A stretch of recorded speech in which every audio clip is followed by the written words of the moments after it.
Hello everyone, myself Kundan Misra welcomes you all at Wise IAS, India's most affordable platform for the preparation of various civil services examinations conducted across the country. Today we are going to start with the 17th lecture in the Ecology and Environment series. And in the last lecture we started the institutional part of the Ecology and Environment. उसके पहले हमने 15 lectures में discuss किए informative part. फिर हमने देखा कि ecology environment में इन्वायरमेंट के कंजर्वेशन के लिए जो भी स्टेप्स लिए गए ग्लोबल लेवल पे, नेशनल लेवल पे, उन सब को हम इंस्टीट्यूशनल पार्ट में देखते हैं। उसमें हमने देखा कि कौन कौन से टाइप के इनिशिएटिव्स होते हैं, कुछ कन्वेंशंस एंड प्रोटोकॉल्स होते हैं, वो क्या होता है हमने देखा, क्या डिफरेंस होता है कॉन्फ्रेंस, कन्वेंशन और प्रोटोकॉल में। फिर हम आगे देखेंगे कि कुछ इन्वायरमेंटल बॉडीज हैं इंटरनेशनल लेवल पे, like NGOs, like inter governmental panels, जो कि वर्क कर रहे हैं किसके लिए, इन्वायरमेंट को कंजर्व करने के लिए, राइट। तो हमने उसको कैटेगराइज किया था जितने भी कन्वेंशंस, प्रोटोकॉल्स हैं, under the climate change, under the biodiversity conservation, under the hazardous materials, under the sustainable development initiatives. इस 4 कैटेगरीज में मेनली हमने बांटा था। हमने स्टार्ट किया था क्लाइमेट चेंज से, और क्लाइमेट चेंज में ओजोन डिप्लीशन से रिलेटेड जो भी कन्वेंशंस एंड प्रोटोकॉल्स या इनिशिएटिव्स लिए गए हैं उनको हमने डिस्कस किया था। साथ ही साथ हमने किगाली एग्रीमेंट को भी डिस्कस किया था। वैसे तो ये ओजोन से रिलेटेड नहीं है, लेकिन वो उसी गैस को रोकने के लिए है जो गैस का प्रोडक्शन स्टार्ट हुआ था ओजोन डिप्लीटिंग सब्सटेंसेस को कम करने के लिए, हाइड्रोफ्लोरोकार्बन। उसके लिए किगाली एग्रीमेंट लाया गया और ये मॉन्ट्रियल प्रोटोकॉल के प्लेटफॉर्म पे लाया गया, क्योंकि मॉन्ट्रियल प्रोटोकॉल सबसे सक्सेसफुल इनिशिएटिव रहा है अभी तक का, राइट। तो that was the background of our discussion till now. अब हम स्टार्ट कर रहे हैं एक्चुअल क्लाइमेट चेंज में ग्लोबल वार्मिंग और ग्रीन हाउस गैस के इमिशन के लिए को रोकने के लिए, उसको कम करने के लिए क्या क्या इनिशिएटिव्स लिए गए हैं, राइट। ये हमें आज डिस्कस करेंगे। और उसके बाद हम बायोडाइवर्सिटी कंजर्वेशन के लिए क्या क्या लिए गए हैं, या फिर हजार्डस मटेरियल्स को के प्रोडक्शन या एक्सपोर्ट इंपोर्ट को रोकने के लिए क्या क्या लिए गए हैं, ये सारे डिस्कशन हम आज करेंगे, राइट। तो हमारा जो टॉपिक है आज का डिस्कशन का, ये है global conventions and protocols to conserve environment, right. वैसे तो ये मैंने स्टार्ट कर दिया था लास्ट क्लास में ही बैकग्राउंड समझाने के बाद, बट आज हम इसको डिटेल में काफी कुछ इसमें डिस्कस करेंगे। तो जो मेजर कंपोनेंट्स होंगे आज के टॉपिक के, वो हमारे स्टार्ट होंगे UN framework convention on climate change से। United Nation framework convention on climate change देखेंगे, राइट। इससे रिलेटेड जितने प्रोटोकॉल हैं, जैसे Kyoto protocol part of the UNFCCC, Paris climate deal part of this framework convention, इसके platform पे जितने protocols हुए हैं, आगे के एग्रीमेंट हुए हैं, उसको हम यहां देख लेंगे। फिर हम आईपीसीसी देखेंगे कि आईपीसीसी एक inter governmental panel on climate change क्या होती है, वो भी इसी से रिलेटेड है। फिर हम आएंगे आपको बायोडाइवर्सिटी कंजर्वेशन के लिए कौन कौन से इनिशिएटिव्स लिए गए हैं, जिसमें सबसे इंपॉर्टेंट आपको रमसार कन्वेंशन होगा, राइट, वे वेटलैंड्स के लिए है, राइट। फिर हम देखेंगे साइट्स, ट्रैफिक, सीएमएस, ये सब जो है पर्टिकुलरली किसी किसी इशू पे कन्वेंशंस लिए गए हैं। फिर हम देखेंगे UN convention on biodiversity, United Nation convention on biodiversity, most important CBD जिसको हम बोलते हैं, कन्वेंशन ऑफ बायोलॉजिकल डाइवर्सिटी। फिर हम Stockholm convention, basal convention, Rotterdam convention और मिनीमाटा कन्वेंशन, ये चारों किसके लिए हैं, हजार्डस मटेरियल के लिए है। ये सब किसके लिए है, बायोडाइवर्सिटी कंजर्वेशन के लिए है। और ये किसके लिए है, क्लाइमेट चेंज के लिए, यानी ग्रीन हाउस गैस इमिशंस को कम करने के लिए है। तो ये सारे हमारे आज के डिस्कशन के कंपोनेंट्स होंगे, राइट। तो हम चलो स्टार्ट करते हैं यूएनएफसीसीसी से, United Nations framework convention on climate change.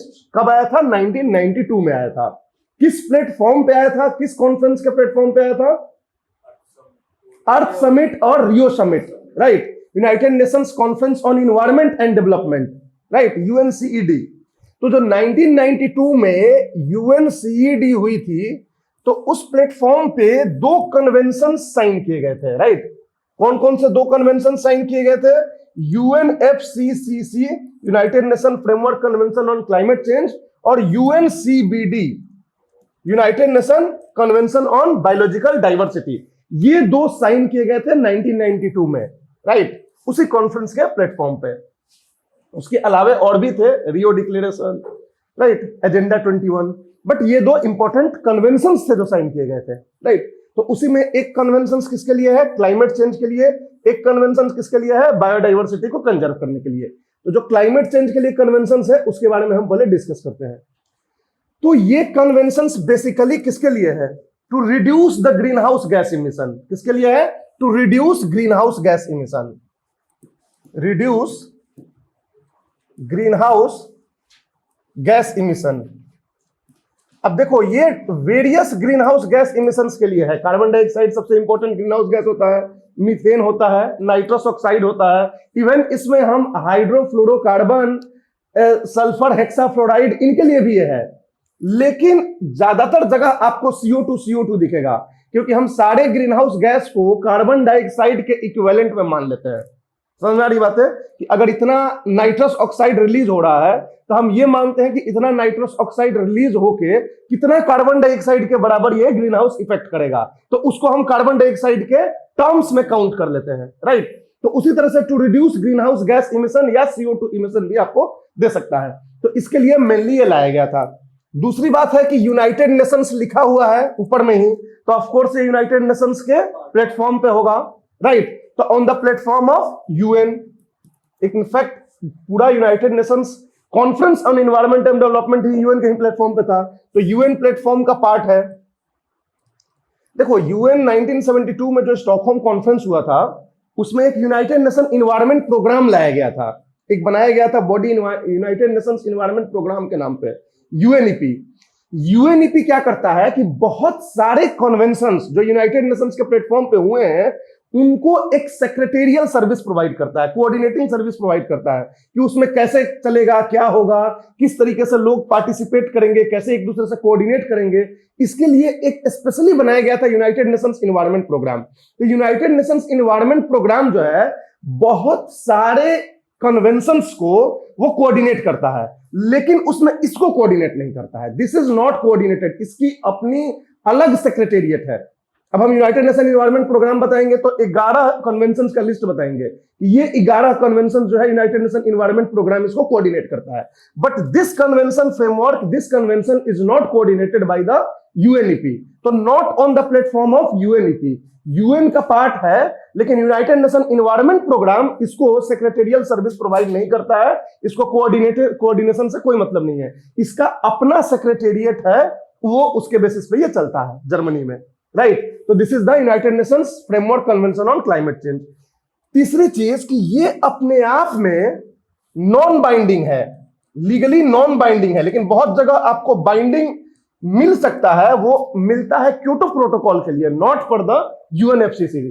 इसी UNFCCC के प्लेटफॉर्म पे 5 साल बाद क्योटो प्रोटोकॉल साइन होगा और वो बाइंडिंग हो जाएगा। लेकिन अगर आपसे पूछा जाए कि United Nation framework convention on climate change legally binding है कि नहीं है, तो आप बोलेंगे कि नहीं है, this is not legally binding, non binding है ये, राइट।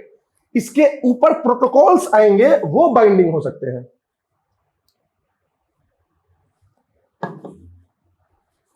क्लियर है? तो ये बेसिकली है।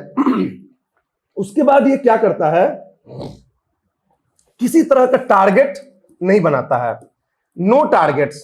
ये केवल एक तरह का कमिटमेंट जो है, इनफॉर्मल कमिटमेंट को प्रमोट करता है कि सारे कंट्रीज जो है वो इनफॉर्मली कमिट करेंगे कि हाँ भाई हम कोशिश करेंगे अपने यहां जाके कि ग्रीन हाउस गैस इमिशन को हम रोक सके, लेकिन किसी तरह का टारगेट ये नहीं देता है, किसी तरह का इसमें कंप्लायंस प्रोसीजर नहीं है, किसी तरह का पेनाल्टी नहीं है कि आप कर रहे हैं कि नहीं कर रहे हैं, क्या कर रहे हैं, इस बेसिस पे कोई इस तरह का ये नहीं है। तो इस पे जो है आपका UNFCCC हुआ, तो एक तरह का ये ओनली कन्वेंशन हुआ विच इज नॉन बाइंडिंग, और इसी वजह से इसको 3 साल बाद ही लोगों को समझ में आ गया कि ये जो है इफेक्टिव नहीं होगा।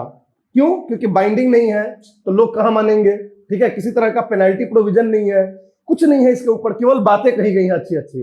तो आजकल बात कौन सुनता है? तो 1995 तक आते आते कंट्रीज को समझ में आ गया it is not going to make any change in the emission pattern. तो फिर क्या हुआ कि 95 से ही डिस्कशन होने लगा कि कोई प्रोटोकॉल लाओ, कोई प्रोटोकॉल लाओ इसके ऊपर, और वही फिर 1997 में जाके 5 साल बाद इसी UNFCCC के प्लेटफॉर्म पे क्योटो प्रोटोकॉल लाया गया, क्योटो प्रोटोकॉल लाया गया, और वो क्योटो प्रोटोकॉल आगे जाके आपको बाइंडिंग हो जाएगा। उसमें डिटेल्ड प्रोसीजर दिया गया, कौन सा कंट्री को, सारे कंट्रीज को टारगेट दिया गया, सारे कंट्रीज को नहीं, मतलब डेवलप्ड कंट्रीज को, किसको दिया गया किसको नहीं दिया गया डिस्कस करेंगे। तो इस तरीके से सारा कुछ आपको बनाया गया। अब इसमें जो है यूएनएफसीसी के प्लेटफॉर्म पे कंट्रीज को 3 भागों में बांटा गया, जो कि मेनली आपको क्योटो प्रोटोकॉल में दिखेगा कि एक टाइप ऑफ कंट्रीज को आपको केवल इमिशन टारगेट दिया गया है, दूसरे टाइप को इमिशन टारगेट तो दिया ही गया है, पैसा भी उनको देना है डेवलपिंग कंट्रीज को, और तीसरे डेवलपिंग कंट्रीज जो नहीं कोई टारगेट है, नहीं किसी को पैसा देना है। तो 3 भाग में यूएनएफसीसी जो है कंट्रीज को बांटता है, एनेक्स 1 कंट्रीज, एनेक्स 2 कंट्रीज और नॉन एनेक्स कंट्रीज। तो ये हम क्योटो प्रोटोकॉल में देखेंगे। तो यूएनएफसीसी समझ गए, एक कन्वेंशन हुआ, बातें हुई, एक्चुअल में इसकी जो इंप्लीमेंटेशन हुई वो कहां हुई, वो आपको जाके क्योटो प्रोटोकॉल में हुई। कहां हुई? क्योटो प्रोटोकॉल ऑफ 1997 में हुई। 5 साल बाद जो है क्योटो प्रोटोकॉल साइन करने के लिए रखा गया इसी प्लेटफॉर्म पे। क्योटो प्रोटोकॉल क्या था? Kyoto protocol is the actual implementation of what we have thought in the UNFCCC. UNFCCC पे जो हमने सोचा था कि क्या करना है, उसको एक्चुअल में क्योटो प्रोटोकॉल में लाया गया करने के लिए। तो क्योटो प्रोटोकॉल के बारे में सबसे पहले क्या बोलेंगे कि it is a binding, legally binding, legally binding, right. सबसे पहले कि लीगली बाइंडिंग हो गया, जो साइन कर रहा है इसके ऊपर रेटिफाई कर रहा है, तो इसके प्रोसीजर्स को, इसके सारे जो भी इसके रूल्स रेगुलेशंस होंगे उसको आपको बाइंडिंग आपके ऊपर। दूसरी चीज है टारगेट बेस्ड। कुछ कंट्रीज को टारगेट दे दिया गया, कुछ कंट्रीज को क्या दे दिया गया? टारगेट यहां दे दिया गया। किसको दिया गया, किसको नहीं दिया गया, अभी हम बात करेंगे, लेकिन ये टारगेट बेस्ड हो गया, लीगली बाइंडिंग हो गया, टारगेट बेस्ड हो गया। तीसरा इसका इंपॉर्टेंट क्या है? Penalty for non compliance. Non compliance, अगर आप इसके रूल्स को कंप्लाई नहीं करते हो तो आपके लिए पेनाल्टी भी इसमें रख दिया गया कि पेनाल्टी भी होगा आपका। Target based, legally binding, penalty for non compliance. चौथा इसका क्या इंपॉर्टेंट था? Reporting and verification procedure. Verification procedure, reporting and verification procedure. आप जो आपको टारगेट दिया गया है, आप उसको फुलफिल कर रहे हैं कि नहीं, इसके लिए आपसे एक तो रिपोर्ट मांगा जाएगा और उसके बाद जो है इसको वेरीफाई किया जाएगा। तो रिपोर्टिंग एंड वेरिफिकेशन प्रोसीजर भी इसके ऊपर था। और पांचवा and most important is flexible marketing mechanism. Flexible marketing mechanism, ये 4 इसके इंपॉर्टेंट आप पॉइंट समझ लो, वन बाय वन हम सबको डिस्कस करेंगे। 4 हो गया, आप समझ गए, लीगली बाइंडिंग है, टारगेट बेस्ड हो गया, पेनाल्टी फॉर नॉन कंप्लायंस हो गया, रिपोर्टिंग एंड वेरिफिकेशन प्रोसीजर हो गया, और पांचवा जो हो जाएगा फ्लेक्सिबल मार्केट मैकेनिज्म। ये फ्लेक्सिबल मार्केट मैकेनिज्म क्या होता है, ये भी हम डिस्कस करेंगे डिटेल में। Flexible market mechanism, flexible market mechanism, ये 5 जो मेजर पिलर्स हैं क्योटो प्रोटोकॉल के, राइट। अब देखो, पहला पिलर जो है कि लीगली बाइंडिंग है, ये तो समझ रहे हो।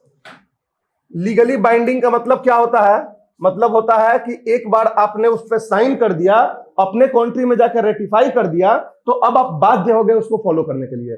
जब तक आप सिग्नेटरी एंड रेटिफिकेशन आपने कर रखा है, आपको फॉलो करना है। आपको नहीं फॉलो करना है, आप फॉर्मली आके छोड़ के चले जाओ, दैट इज डिफरेंट थिंग, लेकिन आपको फॉलो करना है।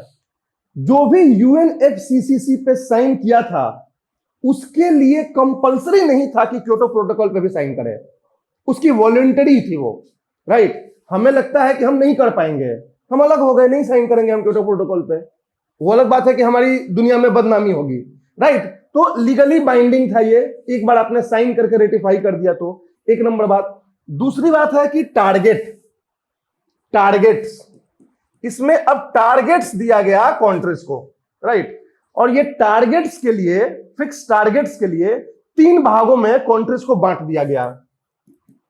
कुछ कंट्रीज को बोला गया एनेक्स 1 कंट्रीज, कुछ को बोला गया एनेक्स 2 कंट्रीज, और कुछ को बोला गया नॉन एनेक्स कंट्रीज, या इसको नॉन एनेक्स 1 भी बोलते हैं, नॉन एनेक्स कंट्रीज।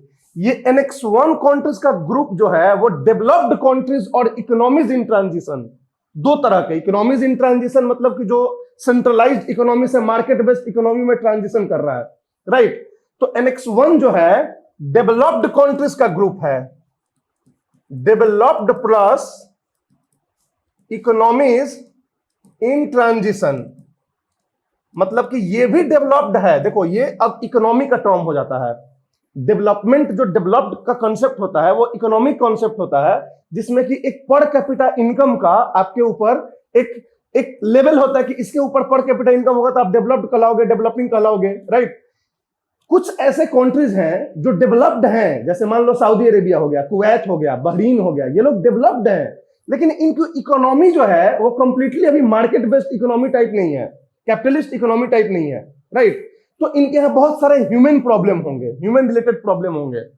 तो उस तरह के इकोनॉमी जो धीरे धीरे मार्केट बेस्ड की तरफ शिफ्ट हो रही है, उनको इकोनॉमीज इन ट्रांजिशन बोलते हैं। जैसे उस टाइम टर्की था, ठीक। तो developed and economies in transition, दो तरह के आपको इकोनॉमी यहां पे दोनों कंट्रीज का लिस्ट जो है NX1 कंट्रीज में आ जाएगा। इनके लिए टारगेट है कि इनको जो है कम करना है, एक पर्टिकुलर अमाउंट हर किसी को टारगेट दे दिया कि इतना आपको इमिशन को कट करना है, राइट। तो ये NX1 कंट्रीज का हो गया।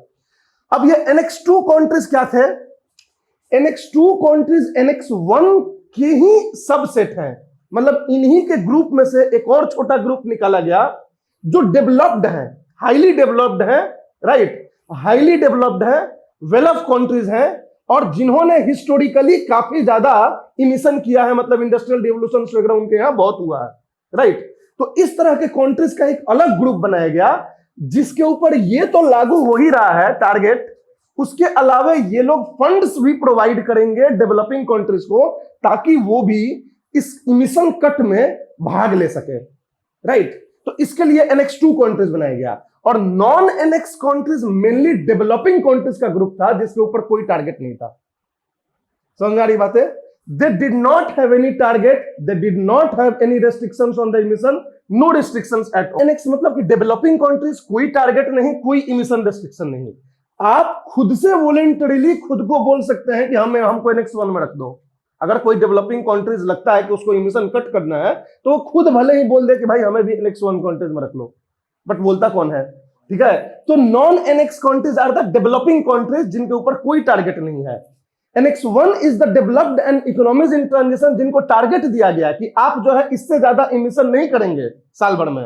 और NX2 कंट्रीज जो है इसी NX1 कंट्रीज में जो सबसे बढ़िया, सबसे वेल डेवलप्ड कंट्रीज है, जिनके ऊपर टारगेट के साथ साथ फिनेंशियल बर्डन भी रखा गया कि आपको जो है एक फंड बनाया जाएगा, उस फंड में आप पैसा देंगे और वो पैसा डेवलपिंग कंट्रीज को दिया जाएगा, उन डेवलपिंग कंट्रीज को जो चाह रहा है कि हम इमिशन कट करें, जो इसमें कोई प्रोसेस में भाग लेगा। मैंने एक तरह का ये जो था इंसेंटिव्स देने के लिए था डेवलपिंग कंट्रीज को। हाँ बोलो, क्या बोल रहे हो? देखो डेवलप्ड कंट्रीज साइन क्यों करते हैं? सबको पता है कि ग्रीन हाउस गैस इमिशन हो रहा है, राइट। सबको मालूम है कि इससे प्रॉब्लम होगा, हर किसी को प्रॉब्लम होगा, लेकिन क्वेश्चन क्या है, और ये भी सबको पता है कि अभी जो प्रेजेंट कंडीशन हो गया है वो ज्यादातर डेवलप्ड कंट्रीज की वजह से हुआ है, राइट। क्योंकि उन्होंने इंडस्ट्रियल रेवोल्यूशन आज से 200 साल, 250 साल, 300 साल पहले उनके यहां हुआ। अब आपने हमसे क्लोरोफ्लोरोकार्बन रोकने के लिए साइन कराया, तो हम भी तो कुछ डिमांड करेंगे आपसे कि आप कुछ उस मुद्दे को भी देखो जो डेवलपिंग कंट्रीज के लिए इंपॉर्टेंट है। अब यूनाइटेड नेशंस में प्रेशर होता है डेवलपिंग कंट्रीज का, क्योंकि डेवलपिंग कंट्रीज जो है वो ज्यादा है, तो वो प्रेशराइज करते हैं यूनाइटेड नेशंस को कि इन्वायरमेंटल कंडीशंस को देखते हुए आप प्लेटफॉर्म पे इस तरह की चीजें रखी जाए। डेवलप्ड कंट्रीज को वहां पे बिठाया जाता है, उनको ये किया जाता है, प्रेशराइज किया जाता है डेवलपिंग लॉबी के द्वारा कि आप जो है इस तरह का चीजें लाइए। इसको, ये प्रिंसिपल होता है इसको, जिसको बोलते हैं common but differentiated responsibility, CBDR, अभी हम एक्सप्लेन करेंगे।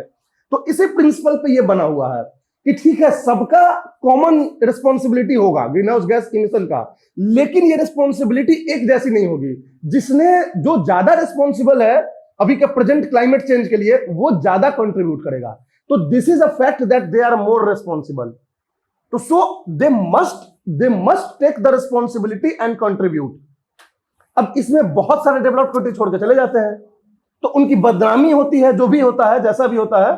अब कोई भी कंट्री अगर आप रिस्पॉन्सिबल ये करना चाहोगे बनना चाहोगे वर्ल्ड लेवल पे, अपना एक इमेज बनाना चाहोगे, ग्लोबल पावर बनना चाहोगे, तो ऐसे कंडीशंस में आपको इन सब चीजों में देना पड़ता है। सोसाइटी में देखते हो जो नेता बनता है वो सबसे ज्यादा चंदा देता है, तो नेता भी तो बनना है यहाँ पे सबको। तो इसलिए इस तरह के प्रोविजंस को यूटिलाइज किया जाता है कि जो डेवलप्ड कंट्रीज है वो अपने आप को इमेज सुधारने के लिए, अपने आप को प्रोजेक्ट करने के लिए इसमें भाग ले।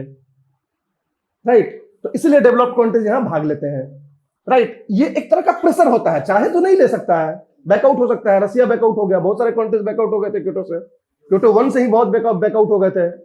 यूएस जो है पेरिस क्लाइमेट डील से बैकआउट हो गया, लेकिन अब इसलिए आधा जा रहा है क्योंकि उसकी वजह से यूएस की जो इमेज है एज ए ग्लोबल पावर बहुत खराब हो गई। ट्रंप ने कुछ इस तरह के डिसीजन लिए अमेरिका फर्स्ट के नाम पे कि हम अमेरिकन के लिए कर रहे हैं, तो इससे इनका जो ग्लोबल रिकॉग्निशन था यूएस का वो काफी घटा है। राइट, तो ये भी एक इंपॉर्टेंट फैक्टर होता है जो कि इसकी वजह से डेवलप्ड कंट्रीज यहां पे भाग लेते हैं।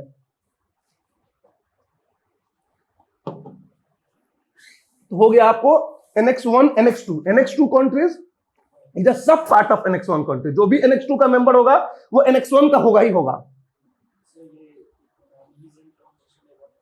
इकोनॉमीज इन ट्रांजिशन, देखो जैसे मान लो कि बहुत सारे ऐसे कंट्रीज हैं जिनके पास पैसा तो है लेकिन इनका डेवलप्ड इकोनॉमिक स्टाइल नहीं है, मार्केट इकोनॉमी नहीं है, ओपन नहीं है, मतलब कि बहुत रेस्ट्रिक्शन है, गवर्नमेंट का रेस्ट्रिक्शन, आप ये करोगे ये नहीं करोगे, ये हम ही करेंगे। जैसे सऊदी अरेबिया में तेल वेल का पहले था कि पूरी तरह से गवर्नमेंट एक्वायर करते थे कि हम ही बेचेंगे, हम ही बेच के पैसा आप लोगों को देंगे। तो इस तरह के सेंट्रलाइज्ड इकोनॉमी इसको बोलते हैं, जो कि बहुत पहले चलती थी, अंडर डेवलप्ड रीजन में चलती थी।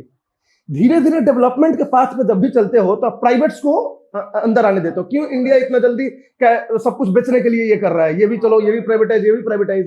दिस इज ट्रांजिशन, समझ में आ रही बात है। तो जब भी आप ट्रांजिशन करते हो ना तो you have a lot of problems. अभी कितना रेसिस्टेंस हो रहा है, रेलवे बेच दिया, ये कर दिया, वो कर दिया, हल्ला गुल्ला हो रहा है। तो ये इकोनॉमिक ट्रांजिशन से ही सब होती है। राइट, धीरे धीरे आप मार्केट बेस्ड इकोनॉमी की तरफ शिफ्ट होते हो, तो ये इकोनॉमीज इन ट्रांजिशन हुआ। तो इनके ऊपर जो है ज्यादा बर्डन ना पड़े, इसलिए इनको जो है NX2 में नहीं रखा जाता है। डेवलप्ड कंट्रीज, जो हाईली डेवलप्ड कंट्रीज है, वो लोग जो है NX2 के ग्रुप में रखा जाता है कि आप पैसा भी देंगे।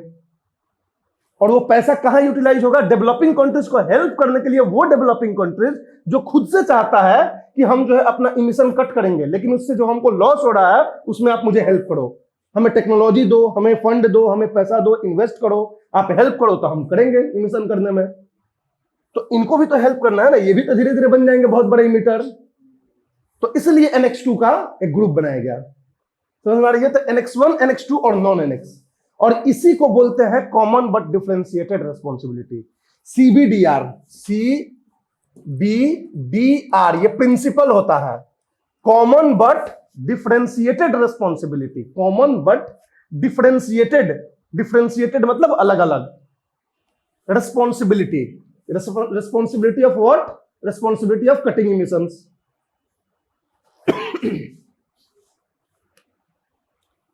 समझ गए? यस, क्योटो प्रोटोकॉल के अंदर ये टारगेट जो फिक्स किया गया तो उसको 3 ग्रुप में बनाकर फिक्स किया गया, NX1, NX2, non NX। Non NX के लिए नो टारगेट, कोई टारगेट नहीं है इनके लिए। अपने स्वेच्छा से आप कम करना चाहो तो करो, तो उसके बदले में आपको NX2 वाले पैसे देंगे, टेक्नोलॉजी देंगे। राइट, तो ये नॉन NX का हो गया। डेवलपिंग कंट्रीज इसमें सारे आएंगे, poor countries, developing countries who can't afford to shift on the clean source of energy. तो ये सब आ गया NX1, NX2 and non NX। कोई दिक्कत? NX2 जो है वो सारे NX1 के भी पार्ट होंगे, जो भी NX2 के होंगे, लेकिन NX1 के सारे NX2 के नहीं होंगे। समझ में आ रही बात है? टर्की पहले NX2 में था, लेकिन बाद में टर्की ने बोला कि हम इकोनॉमीज इन ट्रांजिशन है तो हमको NX1 में रख दिया जाए, हम NX2 में नहीं होना चाहते हैं, तो रख दिया गया उसको NX2 में, NX1 में। ठीक है, तो इस तरीके का ये हो गया, और इसको बोलते हैं कॉमन बट डिफरेंशिएटेड रिस्पॉन्सिबिलिटी। ठीक है, अब आपका हो गया ये टारगेट्स हो गया, पहला बाइंडिंग समझ गए, उसके बाद टारगेट्स आपने देख लिया कि टारगेट्स क्या क्या है। उसके बाद होता है आपको penalty for non compliance. Penalty, इसमें जो है पेनाल्टी का भी प्रोविजन था कि कोई कंट्री अगर उसको टारगेट दिया गया है और वो टारगेट को अचीव नहीं करता है तो नेक्स्ट फाइनेंशियल ईयर में उसकी टारगेट जो है 30% बढ़ा दी जाएगी। Their target will be increased by 30%। या फिर एक आगे हम देखेंगे कि मार्केट मैकेनिज्म जो है होता है, मार्केट मैकेनिज्म क्या होता है वो भी आप समझोगे तो फिर उसके बारे में आपको समझ में आएगा। मार्केट मैकेनिज्म जैसे होता है कि सपोज मान लो कि हम अपने यहां टारगेट पूरा नहीं कर पा रहे हैं, टारगेट पूरा नहीं कर पा रहे हैं, हमारे यहां डेवलपमेंट रुक जा रहा है, तो हम किसी और कंट्री में इन्वेस्ट करके वहां इमिशन अगर कट कर दे तो वो कंपेंसेशन कहलाएगा हमारे यहां इमिशन करने के बराबर।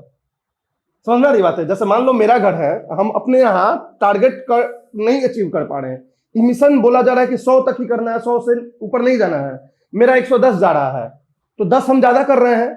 अब हम तुम्हारे यहां जाके इन्वेस्ट करें डेवलपिंग कंट्रीज में, तुम्हारे यहां कोई टारगेट नहीं है, कोई टारगेट नहीं है, तो तुम तो कोल बेस्ड भी अपना सब काम कर सकते हो, तो तुम जो है डीजल का यूज करके खूब अपना चला रहे हो बस। हमने क्या किया, तुम्हारे यहां प्रोजेक्ट, मेट्रो प्रोजेक्ट में तुम्हारे इन्वेस्ट कर दिया, और उस मेट्रो की वजह से तुम्हारे यहां पॉल्यूशन कम हो गया, 10 टन CO2 कम हो रहा है, तो वो 10 टन हम कैलकुलेट कर सकते हैं अपने यहां कि हमने कम कर दिया, दूसरे के यहां जाके कम कर दिया। तो ये मार्केट मैकेनिज्म ऐसे होता है, राइट। तो इस तरह के कई सारे प्रोविजंस होते हैं जिसको यूज करके डेवलप्ड कंट्रीज अपने टारगेट को अचीव करते हैं। कौन कौन से प्रोविजन होता है अभी हम डिस्कस करेंगे। हाँ, वो भी इसी का पार्ट होता है। मार्केट बेस्ड में भी 3 होता है, राइट। 3 कौन कौन होता है, joint implementation, clean development mechanism, और वो जो तीसरा आप बोल रहे हो इमिशन ट्रेडिंग, जिसमें सर्टिफिकेट आप बेच सकते हो। तो ये अभी इसमें डिस्कस करेंगे हम अभी नेक्स्ट में। तो पेनाल्टी में दूसरा क्या प्रोविजन होता है कि अगर अपना टारगेट आप पूरा नहीं कर पाते हो तो आपको बोला जाएगा कि अब ये मार्केट बेस्ड स्कीम है, आप उसको यूटिलाइज नहीं कर पाओगे, तो दूसरा इसके ऊपर रेस्ट्रिक्शंस डाल दिया जाता है। जो कंट्रीज अपने टारगेट को अचीव नहीं करते हैं तो अगले साल बोला जाएगा कि अब आप मार्केट बेस्ड का जो मैकेनिज्म है उसको आप यूज नहीं कर सकते हो, या 30% आपकी टारगेट बढ़ा दी जाएगी। तो such kind of provisions of penalty are there so that कि जो कंट्री जिनको टारगेट मिला है वो उनके ऊपर प्रेशर डाला जा सके। समझ में आ रही बात है? तो ये पेनाल्टी प्रोविजंस हो गए। चौथा इसमें हो जाता है reporting and verification. Reporting and verification यानी कि कर रहे हो कि नहीं कर रहे हो, इसके लिए आपको पहले तो कि रिपोर्ट दो कि आपने क्या किया नहीं किया, अपना एक इन्वेंट्री बनाओ कि आप हर साल कितना आप करते हो और उसमें आपने कितना कम किया, इसका आप एक रिपोर्ट दो। और उस रिपोर्ट की वेरिफिकेशन भी होगी, इंडिपेंडेंट एजेंसी होगी जो उसकी सेक्रेटेरियल सर्विसेज सेक्रेटेरिएट होगी, वो जाके भेज के आपके यहां देखेगी कि वेदर आप कर रहे हैं कि नहीं कर रहे हैं। तो ये एक चेक एंड बैलेंस के लिए एक प्रोविजन है कि रिपोर्टिंग एंड वेरिफिकेशन। और पांचवा जो इसका इंपॉर्टेंट पार्ट है वो है मार्केट मैकेनिज्म। मार्केट मैकेनिज्म्स, ये मार्केट मैकेनिज्म्स क्या होता है, इसमें 3 तरह के होते हैं। पहली बात कि इसका ऑब्जेक्टिव क्या होता है, इसके 2 ऑब्जेक्टिव होते हैं मार्केट मैकेनिज्म के। सबसे पहला ऑब्जेक्टिव होता है कि कोई अगर खुद से अपने इमिशन को कट कर रहा है तो उसके लिए कुछ उसको इंसेंटिव मिलना चाहिए, तभी वो करेगा। चाहे डेवलप्ड कंट्रीज और डेवलपिंग कंट्रीज हो, हमको मान लो टारगेट दिया गया कि हम 100 करते थे, 90 अब करना है हमें, और हम खुद से बोलते कि नहीं यार हम 80 पे लाएंगे नीचे, तो अपने टारगेट से और 10 हम करेंगे तो कुछ ना कुछ हमको फायदा होगा ना, फिर करेंगे हम। पहली चीज, आप डेवलपिंग हो, आपके लिए है कि आप करो अनलिमिटेड, कोई दिक्कत नहीं है, और खुद से आपने जो है कम कर दिया तो आपको भी कुछ इंसेंटिव मिलना चाहिए ना, तभी आप करोगे। तो सबसे पहला जो ये मार्केट मैकेनिज्म का ऑब्जेक्टिव होता है वो इंसेंटिव्स प्रोवाइड करना होता है जो खुद से कम कर रहा है। और दूसरा होता है कि वो कंट्रीज जिनको टारगेट दिया गया है वो टारगेट अचीव कर लें। अगर इनके ऊपर आप बिल्कुल ही बर्डन डाल दोगे कि आपको कम करना ही है, चाहे आप खत्म हो जाओ, बिल्कुल बर्बाद हो जाए आपकी इकोनॉमी, तो कोई करेगा नहीं करेगा। तो कोई ना कोई आपको रास्ता देना होगा, एग्जिट रास्ता किसी को भी। अगर आपने रेस्ट्रिक्शंस कहीं लगा दिया, अमेरिका के ऊपर रेस्ट्रिक्शन लग गया, अब अमेरिका सोच रहा है कि हम कहां से इमिशन कट करें, अगर कहीं से भी हम इमिशन कट करेंगे तो हमें लॉस होगा, और वो लॉस होगा तो उससे क्या होगा, हमारे वोट बैंक खराब होंगे। तो कोई प्रेसिडेंट अमेरिका का चाहेगा करना तो सीधे से छोड़ के चला जाएगा कि भाई हम छोड़ते, हमसे नहीं हो पाएगा। तो इसके लिए एक डिफरेंट मैकेनिज्म्स लाया गया मार्केट मैकेनिज्म की। ठीक है भाई, आप अपने यहां नहीं कर सकते हो तो आप एक काम करो, वो फलाने कंट्री के यहां जाके इन्वेस्ट कर दो किसी क्लीन एनर्जी के लिए। वहां आप अगर इन्वेस्ट कर दोगे तो वहां जो आपके इन्वेस्टमेंट की वजह से जो इमिशन कम होगा वो हम आपके यहां काउंट कर लेंगे कि आपने कम किया। समझ आ रही बात है? तो ये क्या होता है, दूसरा इसका ऑब्जेक्टिव क्या है, ताकि जो टारगेट जिनको मिला है वो अचीव कर सके, इसके लिए ये दूसरा ऑब्जेक्टिव है। और पहला क्या था, इंसेंटिव मिल सके जो खुद से करना चाहते हैं। तो फर्स्ट इज इंसेंटिव्स, इंसेंटिवाइजिंग। दूसरा क्या है, targets to achieve, target achieve करने के लिए दूसरा है, और पहला इंसेंटिव्स प्रोवाइड करने के लिए। इस बेसिस पे मार्केट मैकेनिज्म लाया गया। अब ये कितने तरह का मार्केट मैकेनिज्म लाया गया है, तो 3 तरह का। 3 कौन कौन से हैं, कैसे हैं, ये आपको ध्यान से बस देख लेना है। पहला होता है joint implementation, joint implementation,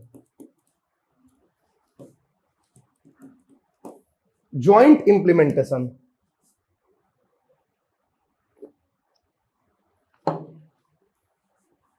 joint implementation developed के बीच में होता है, बिटवीन 2 डेवलप्ड कंट्रीज, डेवलप्ड और डेवलप्ड। डेवलप्ड यानी एनेक्स 1 कंट्री, डेवलप्ड यानी एनेक्स 1 जिसको टारगेट मिला है। अब मान लो ये डेवलप्ड कंट्रीज ए है, ये डेवलप्ड कंट्रीज बी है, ठीक। मान लो कि ये है अमेरिका, ये है जापान। अमेरिका को बोला गया कि आप 100 टन से ज्यादा CO2 आपको नहीं इमिट करना है। पहले ये 110 टन करता था, लेकिन अब बोला गया कि 100 टन से ज्यादा नहीं करना है। लेकिन ये क्या देख पा रहा है कि यार हम तो 110 से घटा ही नहीं पा रहे हैं, राइट। ये 110 से घटा ही नहीं पा रहा है, ठीक। तो ये 110 से नहीं घटा पा रहा है। दूसरा है जापान, जिसको इजिली अपना टारगेट पूरा कर चुका है। इसको भी 100 टन दिया गया था, तो वो अपना 100 टन पूरा कर लिया है। लेकिन इसके पास और भी स्कोप है कम करने का, तो ये खुद नहीं करेगा। मान लो कि क्या जरूरत है, चलो हटाओ, पैसे की तो बहुत कमी है नहीं इसके पास, ठीक है। तो वो जो है 100 टन अपना अचीव कर चुका है। तो यूएस क्या बोलेगा जापान को कि ये काम करो यार, तुम्हारे यहां तो स्कोप है, हम तुम्हारे यहां इन्वेस्ट करते हैं, ठीक। और इन्वेस्ट करके तुम्हारे प्रोजेक्ट में कुछ इमिशन कम और हम कर दे रहे हैं हमारे पैसे से, तो तुम्हें कोई दिक्कत नहीं होगा। तो बोलेगा ठीक है भाई कर दो, हमें कोई दिक्कत नहीं है। तो इसने जो है इसके किसी प्रोजेक्ट में इन्वेस्ट किया। सपोज कोई प्रोजेक्ट था जो कि coal based thermal power plant था इसके यहां, बोला कि यार कोल बेस्ड नहीं, चलो इसको बंद करो, हम सोलर बेस्ड बना देते हैं उतना ही एनर्जी के लिए। तो बोलेगा कि चलो बना दो। तो ये जो इन्वेस्ट करके टेक्नोलॉजी और पैसा यहां सोलर पावर प्लांट खोल दिया। तो जो कोल बेस्ड पावर प्लांट इसके यहां थे जो इमिट कर रहे थे, उसकी जगह पे सोलर पावर प्लांट आ गया, जिससे इमिशन रुक गया। कितना, 10 टन। तो 10 टन इमिशन अगर रुक गया यहां पे, जो जरूरत भी नहीं थी, जापान को कोई टारगेट नहीं था, तो वो 10 टन जो है ये काउंट कर लेगा अपने अंदर कि हाँ जी हमने जो है 100 ही किया है, क्योंकि हमने अपने यहां भले ही 110 किया है, लेकिन यहां 10 घटा लिया है। तो वो आप इधर आप 10 मेरे माइनस कर दो और 100 टन मान लो मेरा, और इस तरह से हमने अचीव कर लिया। तो इसको बोलते हैं ज्वाइंट इंप्लीमेंटेशन। ज्वाइंट इंप्लीमेंटेशन क्यों करते हैं कि इंप्लीमेंटेशन इसको भी करना था, इसको भी करना था, दोनों एनेक्स 1 है, तो दोनों ने हाथ मिला लिया कि हम लोग एक दूसरे से मिलकर करेंगे, राइट। और इसमें जो है जो ये लोग यूनिट घटाते हैं उसको बोलते हैं इमिशन रिडक्शन यूनिट, ERU।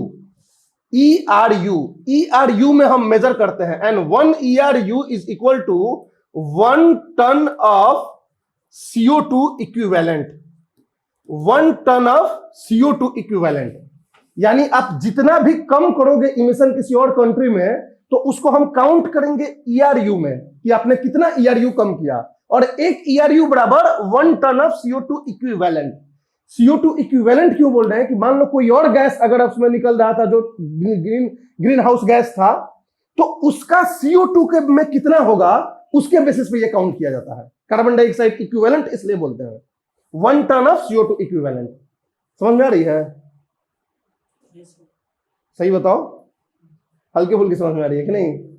चलो धीरे धीरे समझ में आ जाएगी, बाकी चीजें बैकग्राउंड पढ़ोगे तो। CO2 इक्विवेलेंट क्यों बोल रहे हैं? क्योंकि हो सकता है कि वहां से मीथेन भी निकल रहा होगा, हाइड्रोफ्लोरोकार्बन भी निकल रहा होगा, जिसकी पोटेंशियल ज्यादा है। तो उसको हम कैलकुलेट करेंगे कि इतना अगर कम हाइड्रोकार्बन किया हमने, तो कितना CO2 कम किया उसके बराबर। तो उस बेसिस पे हम CO2 इक्विवेलेंट में काउंट करते हैं, and 1 ERU is equal to 1 ton of CO2 equivalent, emission reduction unit ERU। तो ये ज्वाइंट इंप्लीमेंटेशन में हम ERU नापते हैं कि आपने जो इंप्लीमेंट किया दूसरे कंट्रीज में तो कितना ERU कम किया। आपको अपने यहां कितना ERU कम करना था और उसमें से आप घटा लो और देख लो कि आपका टारगेट पूरा हो रहा है कि नहीं पूरा हो रहा है। समझ में आ रही बात है? Emission reduction units, emission reduction units, emission reduction units, emission reduction units जिसको ERU बोलते हैं। 1 ERU is equal to 1 ton of CO2 equivalent. समझ आ रही बात है? कोई दिक्कत? गुड। तो ये हो गया ज्वाइंट इंप्लीमेंटेशन। ज्वाइंट इंप्लीमेंटेशन में ये जो आप ERUs जो आप अर्न करते हो किसी और कंट्रीज में इन्वेस्ट करके, वो केवल अपना टारगेट पूरा करने में आप यूज कर सकते हो, इसको आप बेच नहीं सकते हो। राइट, मतलब मान लो कि आपको 10 ERU की जरूरत थी, आपने यहां 12 ERU पूरा कर लिया, तो आप ऐसा नहीं कि 10 अपना आप यूज करके और 2 बेच दो, ये नॉन सेलेबल होता है, माने सेलिएबल नहीं होता ये ERU। वही आप CDM में नेक्स्ट में जाएंगे तो वो सेलिएबल हो जाएगा। समझ में आ गई बात है? हाँ ये 10 टन ज्यादा कर सकता है क्योंकि उसने एक बार एक प्रोजेक्ट लगा दिया। हाँ exactly right.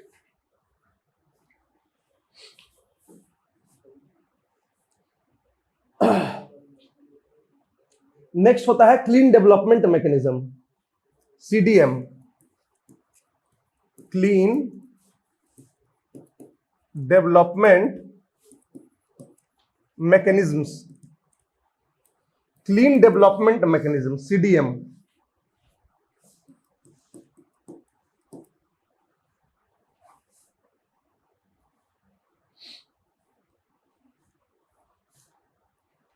Clean development mechanisms जो होता है वो होता है डेवलप्ड वर्सेस डेवलपिंग,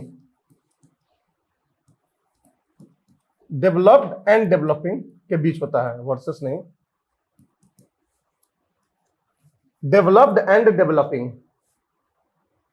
डेवलप्ड यानी NX 1 कंट्रीज, डेवलपिंग यानी NX नॉन NX कंट्रीज। ठीक,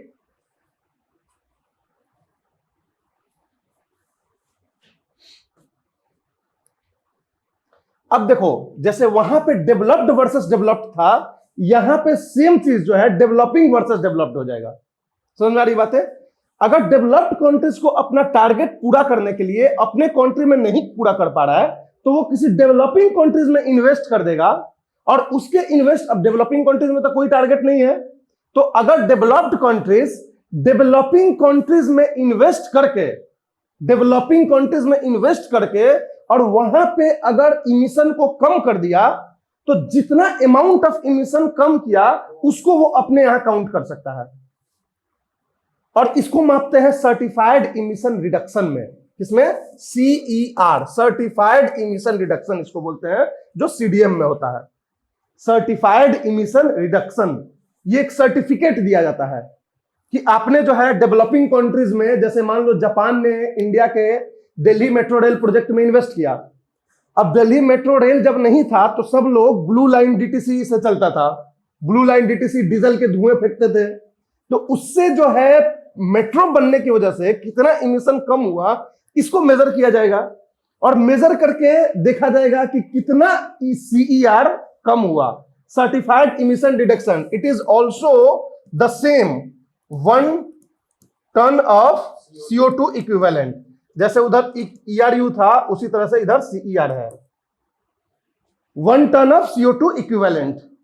तो certified emission reduction, certified emission reduction जो है डेवलप्ड कंट्री जब डेवलपिंग के यहां करता है और उसके यहां कम करता है इमिशन, तो उस सर्टिफिकेट को वो यूज कर सकता है अपने यहां टारगेट अचीव करने में, और अगर बच गया उसके बाद तो इसको बेच भी सकता है।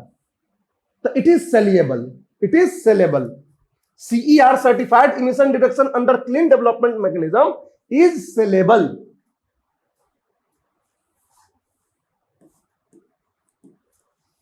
सेलेबल, ये बेचा जा सकता है, पैसा भी कमा सकते हो इसको बेच के। राइट। तो developed versus developing, 1 ton of CO2 equivalent certified emission reduction, तो ये होता है क्लीन डेवलपमेंट मैकेनिज्म। समझ में आ रही बात है? कोई दिक्कत? तीसरा होता है आपको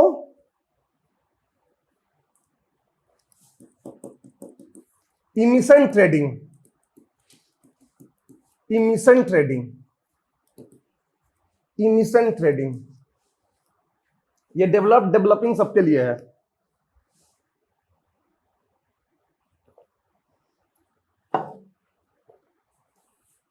इमिशन ट्रेडिंग देखो, इसको हम लोग कार्बन क्रेडिट के बेसिस पे भी देखते हैं। कार्बन क्रेडिट जो हम लोग पढ़े थे, ठीक है। इमिशन ट्रेडिंग में क्या होता है कि सपोज मान लो यूएसए है, यूएसए है, यूएसए को बोला गया कि आपको 10 टन कम करना है। आप 110 करते हो, अभी प्रेजेंटली आप 110 टन आप रिलीज करते हो, आपको 10 टन कम करना है, यानी 100 टन जो है आप रिलीज कर सकते हो, 100 टन रिलीज कर सकते हो। तो ये 100 टन को रिलीज कर सकता है, तो इसको जो है 100 क्रेडिट्स में बांट दिया जाएगा, कार्बन क्रेडिट्स में, कि आपके पास 100 कार्बन क्रेडिट हैं यूज करने के लिए इस साल, राइट। अगर आप जो है 90 टन में ही अपना काम चला लेते हो, 90 टन में ही काम चला लेते हो, तो 10 कार्बन क्रेडिट आपके पास बच गया, और आप इसको चाहो तो इंटरनेशनल मार्केट में बेच सकते हो, पैसे कमा सकते हो, हर कंट्री के लिए, डेवलपिंग डेवलप्ड किसी के लिए। तो ये क्या हो गया? कार्बन क्रेडिट हो गया। तो कार्बन क्रेडिट को दूसरे टर्म्स में ये भी बोलते हैं cap and trade. Cap and trade यानी कि जो अपना इमिशन आप कर रहे हो, जितना आपको टारगेट पूरा करना है, उसके से कम पे आप कैप कर दो कि हम 90 ही करेंगे, और 10 को ट्रेडिंग में डाल दो, ट्रेड कर लो, 10 का बेच दो। तो इससे क्या होगा कि जो टारगेट पूरा कर चुका है वो भी इंसेंटिवाइज होगा कि हम जो है और कम करें और उसको बेच के पैसा कमाएं। समझ में आ रही बात है? तो ये हो गया cap and trade, emission trading. ये डेवलप्ड के लिए भी है और डेवलपिंग के लिए। अब देख लो, अब यूएसए हटा दो, अब आ जाओ हमारा इंडिया। कोई टारगेट नहीं है, कोई टारगेट नहीं है, हमने ऑलरेडी बता दिया है कि हम इतना इमिशन कर रहे हैं। इससे अगर हमने कम किया, जो लास्ट ईयर हमने जो इमिशन किया था, सपोज लास्ट ईयर हमने 100 टन किया था इमिशन, मान लो इस साल जो है हम खुद अपने स्वेच्छा से 80 टन में ही काम चला ले रहे हैं, तो ये जो 20 टन है वो हमारा कार्बन क्रेडिट होगा, जिसको हम बेच सकते हैं इंटरनेशनल मार्केट में। हाँ, होता था, अब क्या है कि क्योटो का टाइम खत्म हो गया, 2020 तक की था।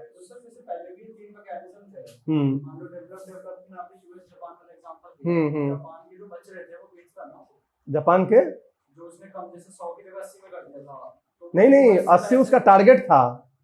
जापान को जो मैंने समझाया था, मान लो टारगेट पूरा कर लिया था, पूरा हो गया, हाँ हाँ, तो वो कम इसलिए भी तो कर सकता था, तो कम कर सकता था, कम करके इसके थ्रू अपना बेच सकता था। तो उसने यूएस के साथ एग्रीमेंट क्यों करा कि हमारे यहाँ इन्वेस्ट करो? ये जो है अपनी मर्जी पे है।